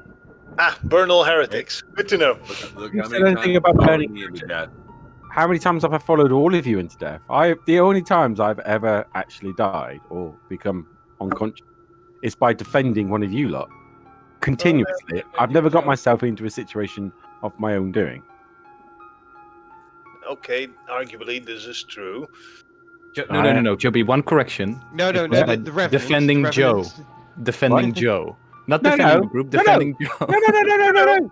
Hold on, Joe, but there was the Revenants inside the mansion. You started that fight. No, I didn't. You tried to steal his sword. I didn't try and steal his sword. I tried to disarm him 3 times. because he was evil and because he needed disarming. And Sally, don't just appear and then... I think you'll find on the bridge across to Ravenloft, I was there defending you, walking across, and then you ran and left me while I took the brunt of the fucking gargoyles. So do not stand there and say it's just defending Joe. I was defending your story, fucking ass. Yes, I know, my dear. I know, my dear. Twice you have run away from me when I've tried to help you lot. Not one of you has actually tried to either save me or come back for me. Not once. What am I going to do with the big brutes on the floor? Just go ooh at him. That is not true. I'm just saying there's going to come a time that you fuckers are going to push me too far, and then that will be it. And that would be an interesting roleplay. I want to see that. I've only got so much love to give, right? I'm just saying. That's what she said as well. Hey. Ask the No, quiet kid in the that I class. just- We have to worry about him sneaking up on us when we're sleeping. So apparently I've become a Happy Meal. So You put yourself in that. Just keep smiling. to be honest, though, I was in two minds whether or not to agree with it because I don't think it at its core Bax would actually go along with this. But me as a player knows full well that it's yeah. Yeah, I'm you're trying not to- I'm surviving unless you have a yeah. rest. I'm trying to rationalize it in the Simple. sense that he would, but it's really difficult, isn't it? To I allow think- myself to be nibbled on by a vampire. What He's I've really seen tired. so far from Bax, he'd take the lesser of two evils and then make it a I bigger don't know. evil. He's Then meant try to to murder it. Don't know. Guess we'll see what happens when I turn into a vampire. Yeah, you gotta be bitten 3 times, mate.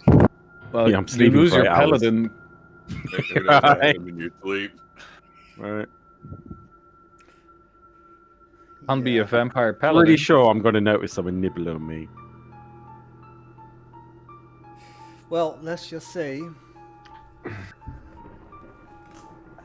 it's not the first time Bax has been bitten. It is. That's what you think. Is it? It's definitely not the third time. Are we giving away clues now? Because I want more clues. You've been Well, in you don't know- scuffles yeah. with vampire spawn before.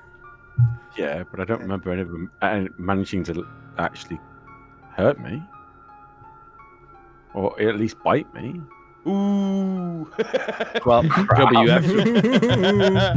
you have to realize that you're not up to speed on what happened when before No. you came back to conscience in the castle. Have you perchance In rested fairness, somewhere? not to upset you or defend myself, but the only other times we've been in scuffles, it was actually Hansel, not Bax. Yeah, but Right. I'm thinking something else here. How often have you slept in town in an inn or public location? Who, as a group or Bax personally? Bax personally. I don't freaking know. Not many.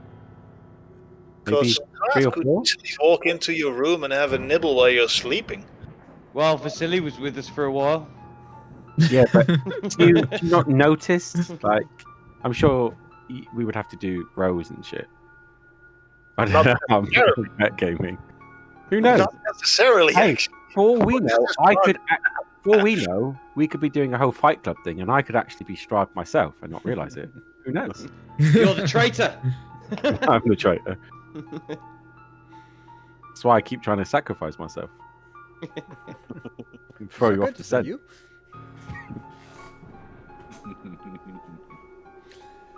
You guys ready? Yes. Mm. All right. Let's pick it up where we left off with our fire starters. I'm a fire starter. Twisted fire starter. You're at the Blue Water Inn, Yep.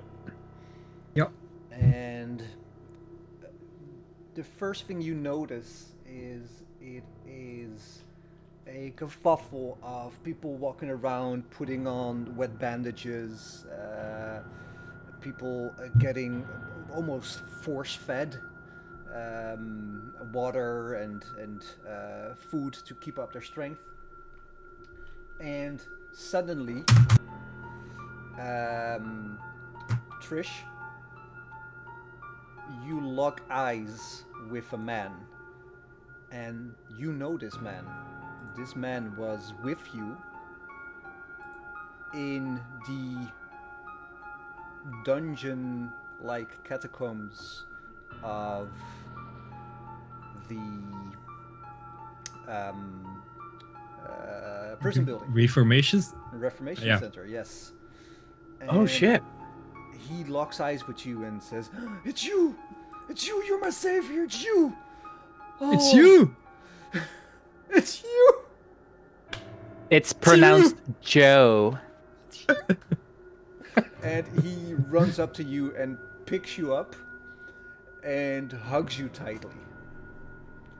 and it's a rare moment of pure joy that you have been missing this last few weeks, days in Barovia.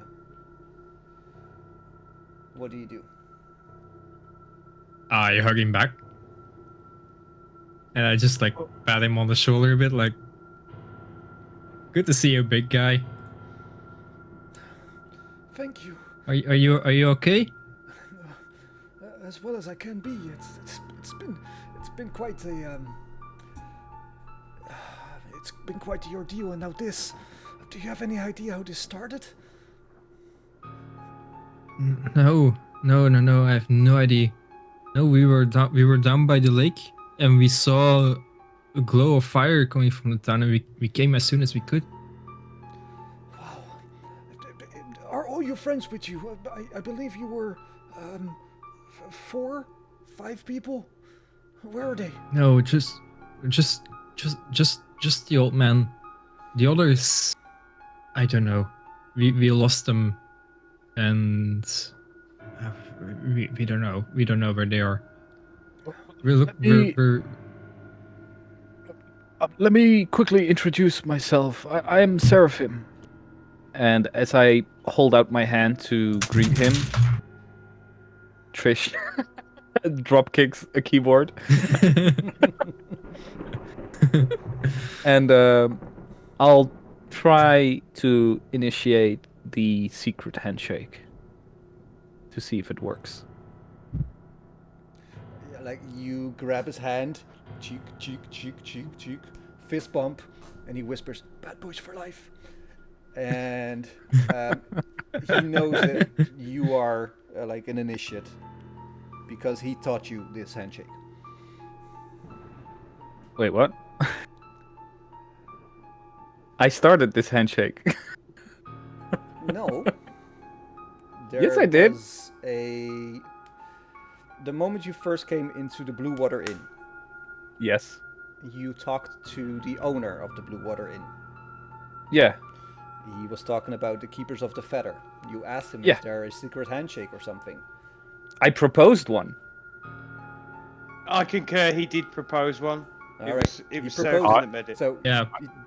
okay, so he knows you because you taught him this handshake. Yeah. Okay. Flawlessly. He does it flawlessly. Is there somewhere safe we can talk? Yes. And he looks around like at all the hurt people and come inside, but I have to tend to these people very fast. And We'll have a quick word. He walks in and yells for Susan to come out. Susan, help the people outside. And Irvin walks in, and like the inside is desolate. Like everybody ran outside, and you just see some maids coming in, grabbing wet towels and running out again.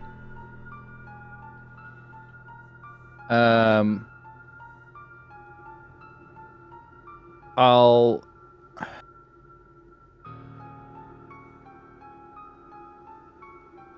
Yeah, like, we trust these people. Are you asking me? No, I'm like.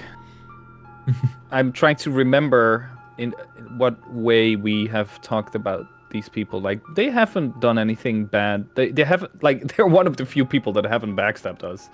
That is what I was contemplating. You have to know that Lady Wachter is most probably dead by now. And I have seen what she has done to the keepers. And I think that this is the moment that anyone of good intent for the town of Alaki needs to step up and create the stability this town needs very much. Can the keepers handle that? We are not one to dabble in politics, but I concur that there is great need for stability and powerful leadership. Maybe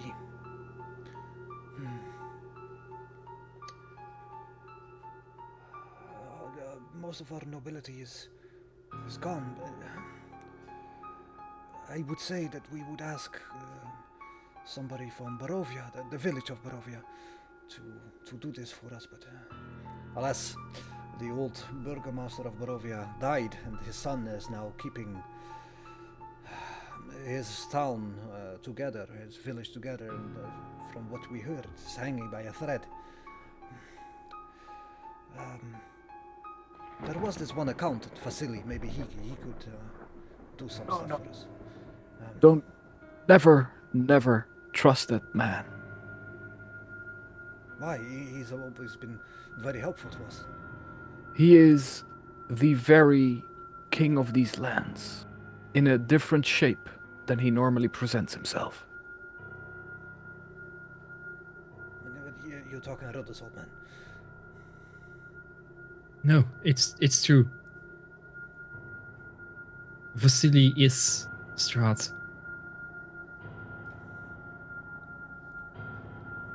And he looks at you and like scratches his head. Like, I do not want to believe, but I know you wouldn't lie to me after all we've been through, Trish. Are you sure? We have both seen him personally change from one form to the other. Right, Trish? Yes, How there's could it no be? doubt about it. He's been here as long as I can remember. He has a house down the street. That is Exactly. interesting. He has been here for as long as Strahd has been here. We found letters in the Seraphim. Where did we find those letters? There were letters signed by Vasily, dating back 200 years ago. It is merely a figure that Strahd uses to mingle among the people, to know what is going on in his lands. Are you sure this has great consequences? And I need to sit down. And he grabs a chair and just sits down like this. Are you sure? Yes. Very much so. Then nowhere is safe. Nowhere in this godforsaken land is safe. He knows everything. We told him everything. What exactly? He knows. About the keepers? Yes. He knows about... Is he one of your members? No, but...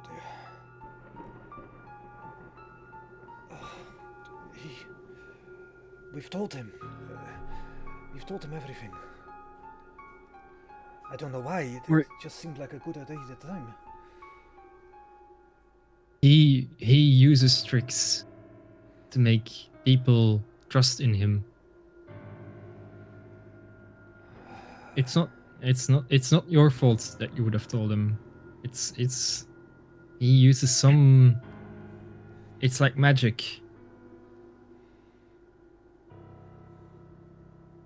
It don't make sense now. And just so you know, multiple people in this town have been brokering with Strahd over small advances, so he could keep his influence over this town and these lands in general.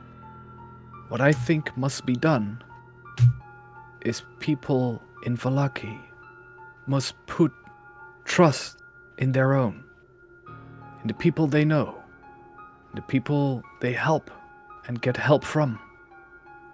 This might be the time to look beyond nobility.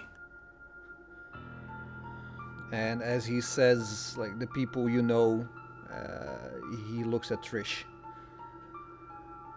Trish, I did not know. I did not know. Seraphim, what do you propose?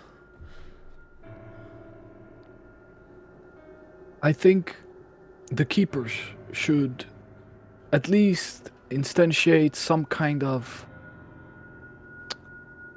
power here that could guarantee safety, some kind of like civilian police force or something. So the remnants of Lady Wachter's followers don't try and pick up. But I'm sure she has sons. You've seen them. They will make their move for power as you speak. I mean, this whole town has been at odds with each other. It was... You've seen the barricades. Would this maybe help in that case? And I show him the patriarch pipe from Lady Wachter.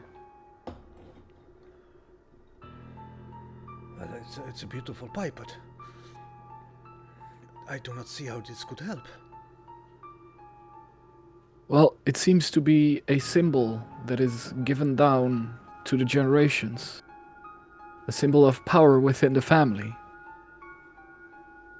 Do not ask us how we came into the possession of these papers and items, but we also hold the deeds to the lands that the Wachter family held on to. It seems like the keepers might have more power in their hands than one would assume.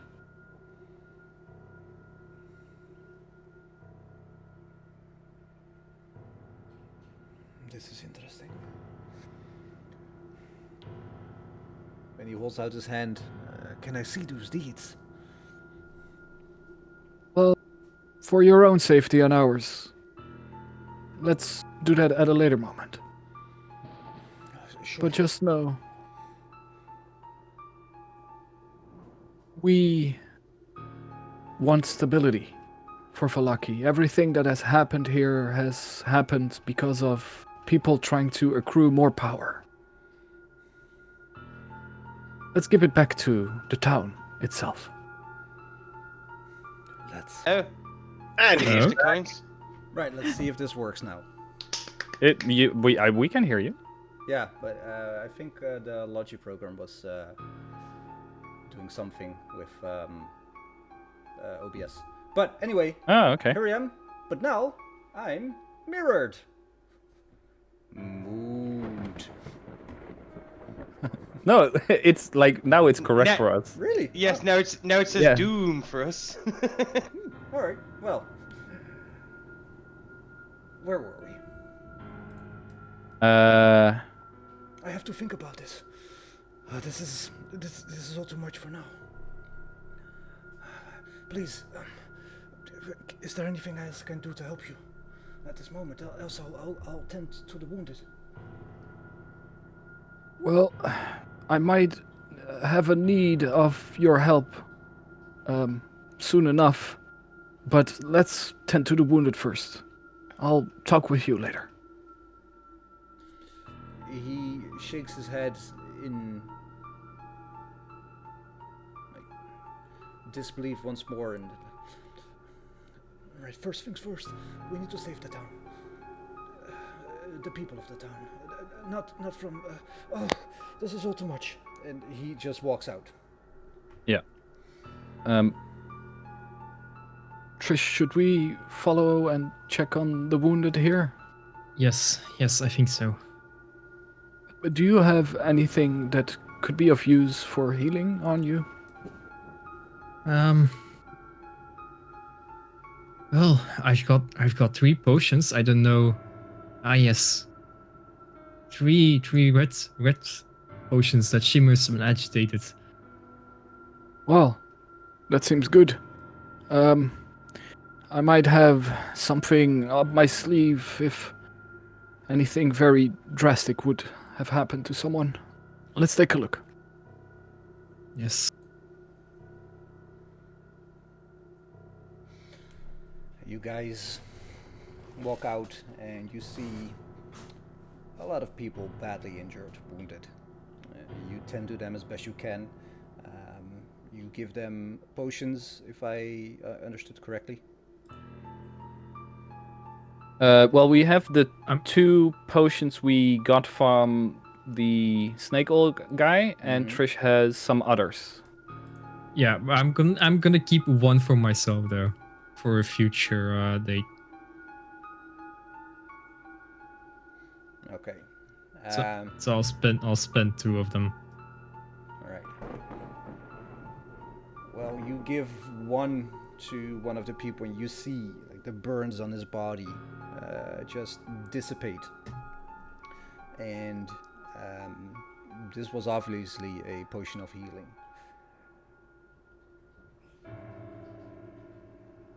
The other one is red, shimmers when agitated. And you give it to the person. Roll a D100 for me. Okay. What could go wrong? Nothing could go wrong. Nothing can go wrong. And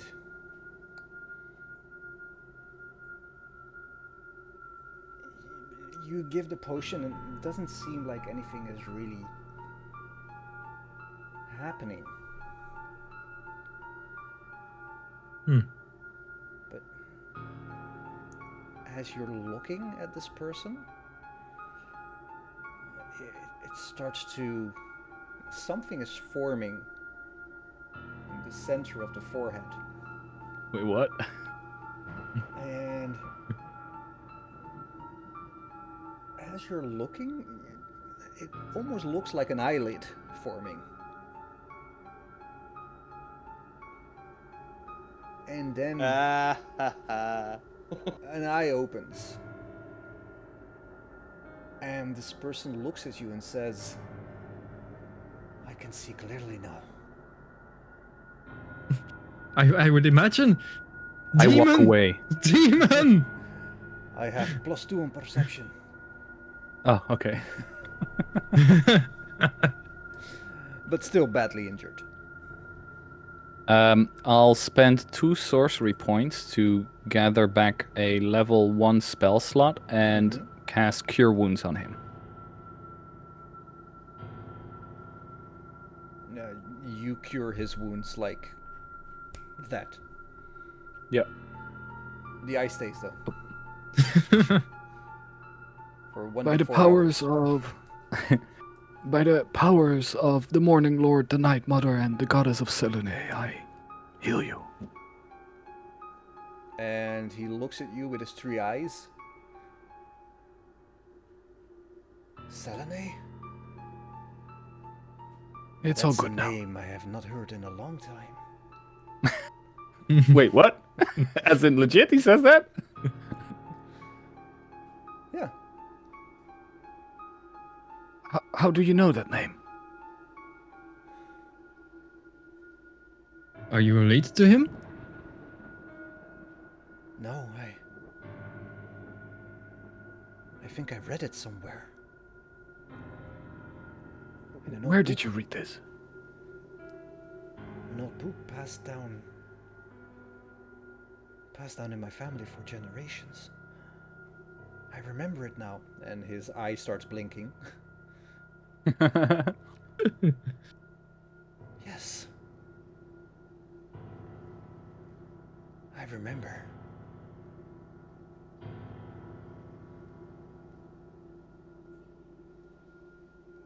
Bex. Motherfuck. You wake up. You feel your neck and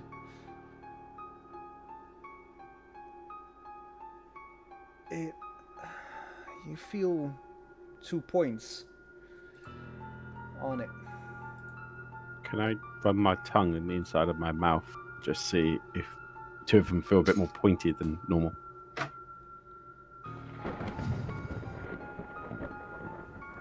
feel quite pointy, but not sure if that's really My poor new health. or if they've always been quite pointy. And how am I feeling? Like I've enjoyed myself a long rest? You have. Awesome. I'd look around and see if there's anybody in the room with me, There's nobody in the room with you. and I just quickly check my persons to make sure nothing's been taken. As you check your person, Oh. nothing has been taken. Is that a door to my left, stage right? Yep. Can I just peer out of it and see what's through the other side? Sure.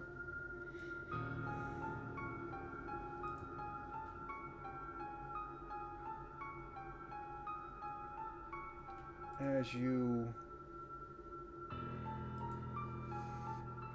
walk there, you see a small wood-paneled room that reeks of mildew and has 10-foot high ceiling, iron hooks line the walls, and a dusty black oak hangs from one of the hooks in the center of the south wall.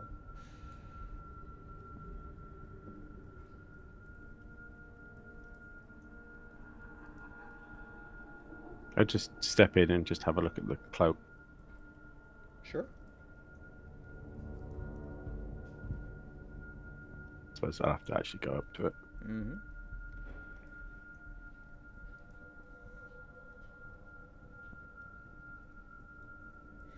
What are you doing? Well, I'm just examining the cloak. It's like, is there anything on it, in it, around it? You rummage Markings on it? it, and you rummage, and kind of feels like the hanger, the hook that it's on, gives a bit of way. I pull down on the cloak. They pull down on the hook. See what happens. Pull down on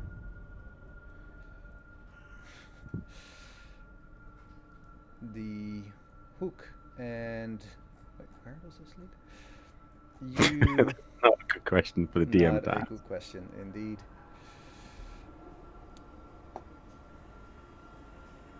A door opens in the ceiling with an audible click.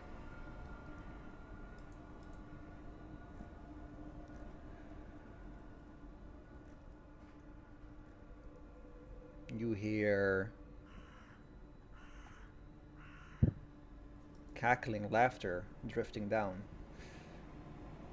The door is it's a trapdoor on the ceiling. It's not fully opened, but it has a bit of a latch.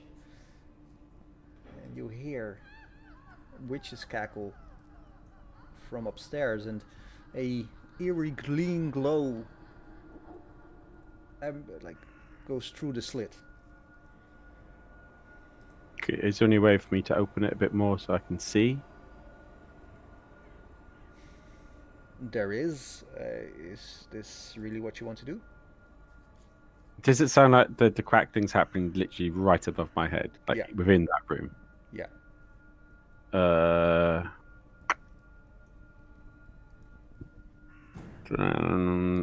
No. Can I tell how many crackling witches there may be? Is there 3? It's at least 4. 4, right? Can I determine what they're saying?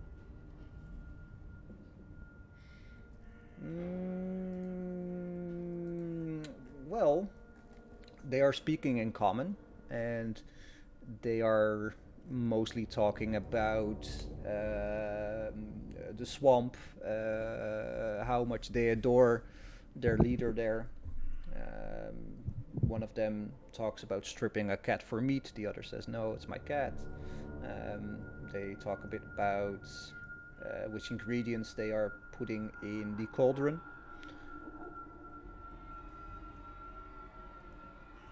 Okay, but no talk of any of my comrade No. I'm currently searching for.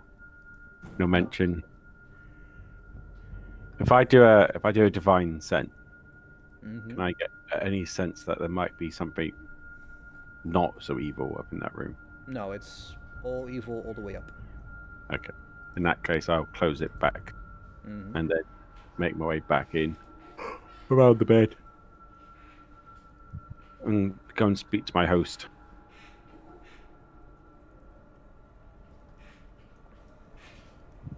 And you open the door, and there sits Asher. Good afternoon. How did you sleep? I slept well, thank you. It was I much part of the deal. I much appreciate your kindness. So did I. Would you permit me another nibble? I'm afraid not. Oh, come on. It's just I've gotten the taste for you now. I'm very sorry, but I don't think that would be a very good idea. I understand. Why don't you join me? It got awfully lonesome after the centuries in this room. I can imagine it must get very lonely. Do you have any sort of company that comes to visit?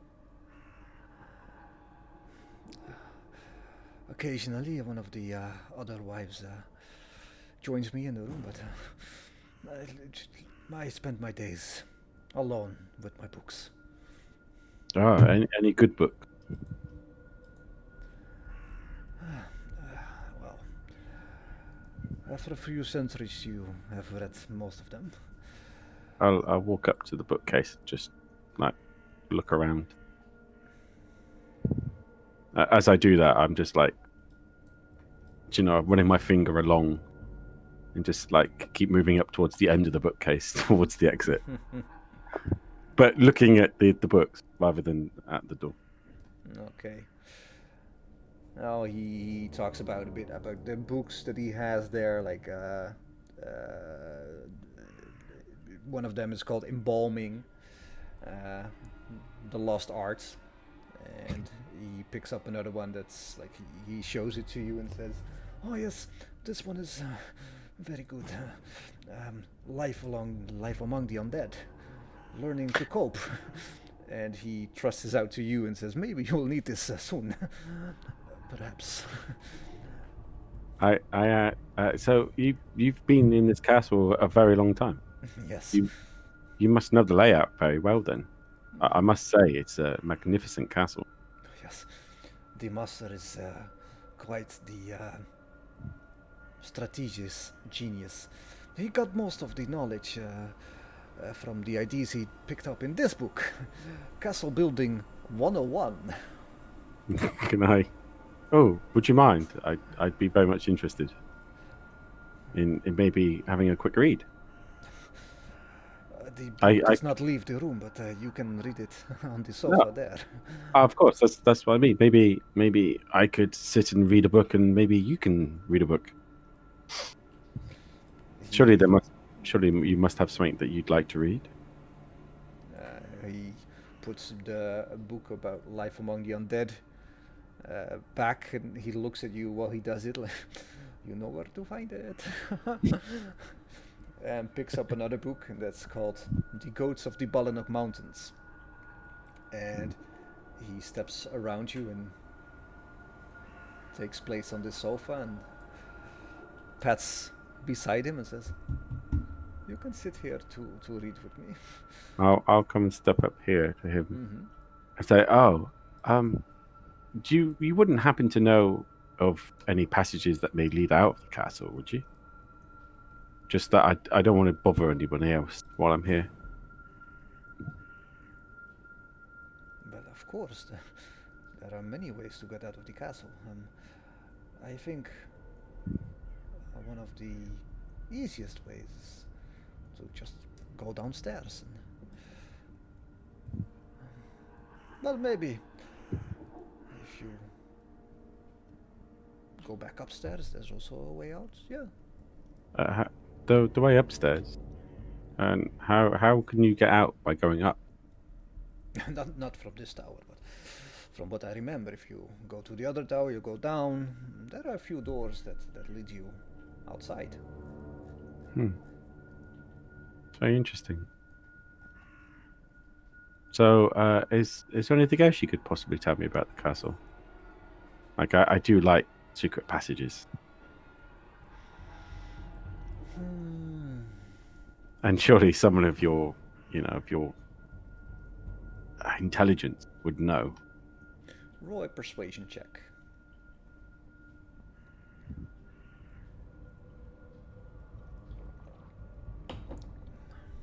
I'm a persuasive motherfucker. You are. Well, I forgot I had that. the lost art of persuasion. Mm. I think if you go down fast enough through the accountant's room and down the audience hall, you can't miss it. It's pretty large. You're basically outside. Oh, thank you. It's very nice for you to share that with me. I've got to say though, those windows look exquisite. Do they not? I have memorized each and every detail. For example, this first here. Come with As he does that, I immediately step out of the room and say, "Oh, I've left something here out here in the hallway." But Pax, I thought we were having an understanding. I thought we were bonding. We are. You misunderstand me. I've just remembered that I left something upstairs. I just need to go and get it, and I'll be right back.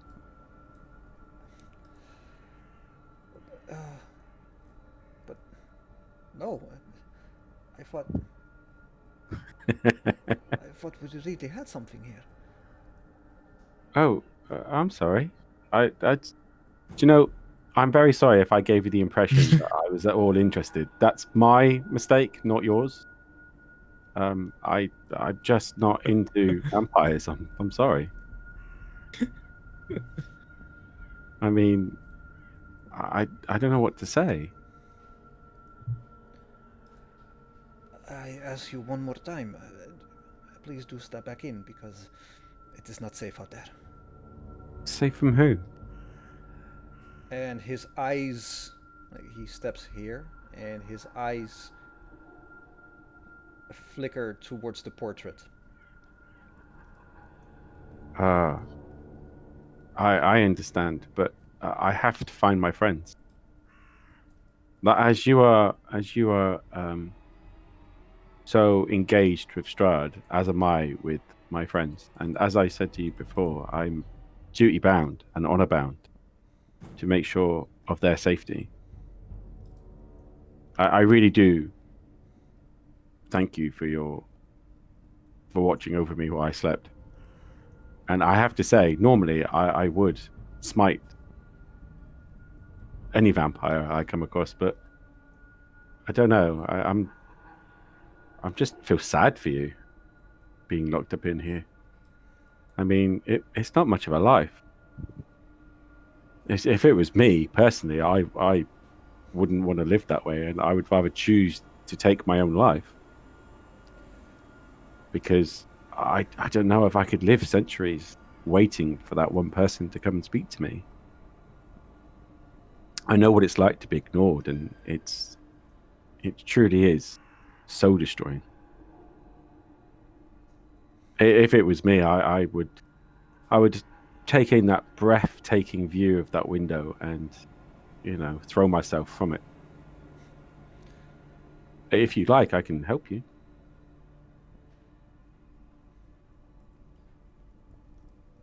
How? I want to give Joby my inspiration. Whatever he's doing. But how would you help me? I mean, I concur that this is no life, even though I am undead. I do not understand. I am not allowed to die. I've got to say, and please don't be alarmed, but I'm quite proficient at ending vampires' existences, and I'd be more than willing to lend you my expertise in helping you and ease your passing, and giving you that final sweet release. How? If you were to enjoy that beautiful view, I will call upon the divine spirit and drive my sword through your heart with divine energy. You won't even feel it. Your last view would be of that breathtaking view outside.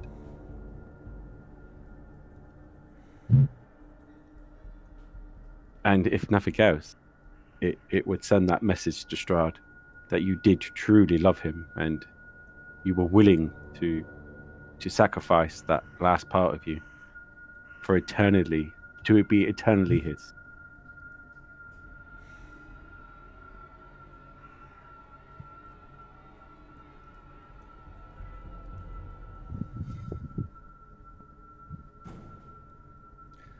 What you ask of me and offer freely is something I've always dreamed of, but as it is in my grasp right now, I feel myself reluctant to take up the offer. I'm sure that in time Strahd will...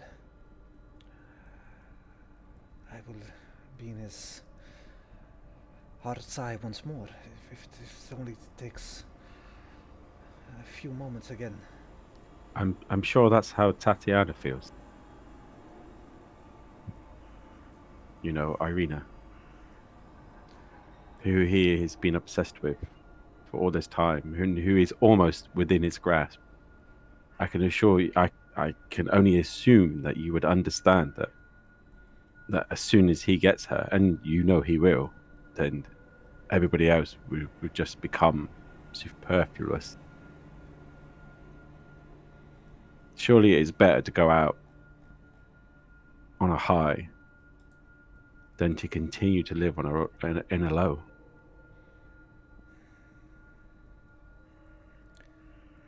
I can even tell Strahd, if you like, that you went out valiantly and defending his honor. You're asking me to give up the one thing I have, hope. Hope for a better day. What is hope? It's the opium It's of the really- people.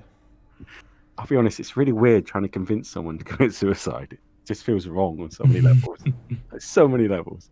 Dude, this is so fucking good. Keep going. Yeah, I know, but it's really Yeah, struggling. keep I going. know. It's so This is creepy. peak roleplay. This is really good. It's creepy as fuck. But surely hope is but a feeling, whereas love is eternal. Let me give this to you.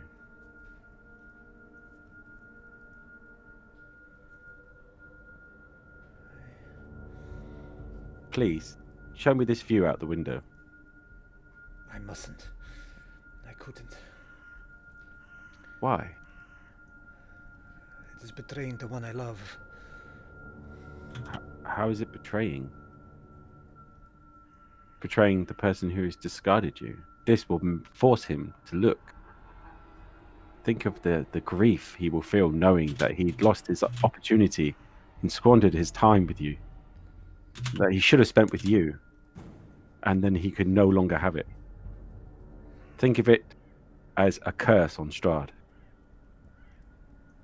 You ask me to curse the one I love. No. I ask you to...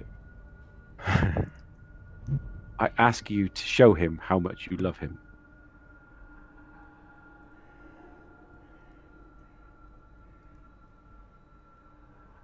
And he looks up with a tear rolling down his eye, and he dabs it. I did not know that. And he left. And he turns towards the window. I will draw my sword still have the amulet in the other hand, just in case things turn a bit sour. And just walk up very quietly behind him. And he steps forward. And he hears you unsheathing your sword, and he hesitates a moment, but he looks back Please just show- not far enough to see you, and he takes one more step forward. Please show me this beautiful view. It is not much, but it is one I have grown accustomed to over the last years, centuries. It truly is a beautiful view. He places one hand against the stained glass window, and as you look over his shoulder at the window, you can see that there's no way you can look through this old, worn stained glass window. It's as if even the view from the outside world has been taken from this man. I'll use my minor illusion cantrip to make an illusion across the window of a beautiful sunrise in the distance, as best as I possibly can. And you hear a long sigh emanating from this broken man as he whispers, "Thank you." And then I'll smite his ass. I'll smite him. All Did right. you want me to roll just for giggles? No, I'll if you'll allow me, I'll describe what happens. Please, by all means. You imbue your weapon with the holy power that's within you. You hold your sword. You do it sort of upside down, and you place the pointy end on his back, and you see a shiver running down his spine. You have one hand on the blade and the other on the back of the handle. Your sword starts to glow, and Escher whispers, "Forgive me, my love," as you push on the handle. Your sharp sword, imbued with radiant magic, slices through his back, out the front, and his body bursts into flame.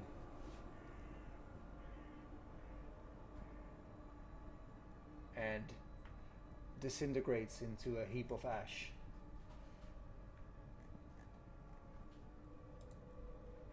All you can see is the ruby pendant, a golden ruby pendant that was around his neck, and a platinum ring dinks to the floor. Escher is no more. I feel dirty. So dirty. Thank you all for a lovely session. This is why I fucking play D&D, guys. This was Seriously.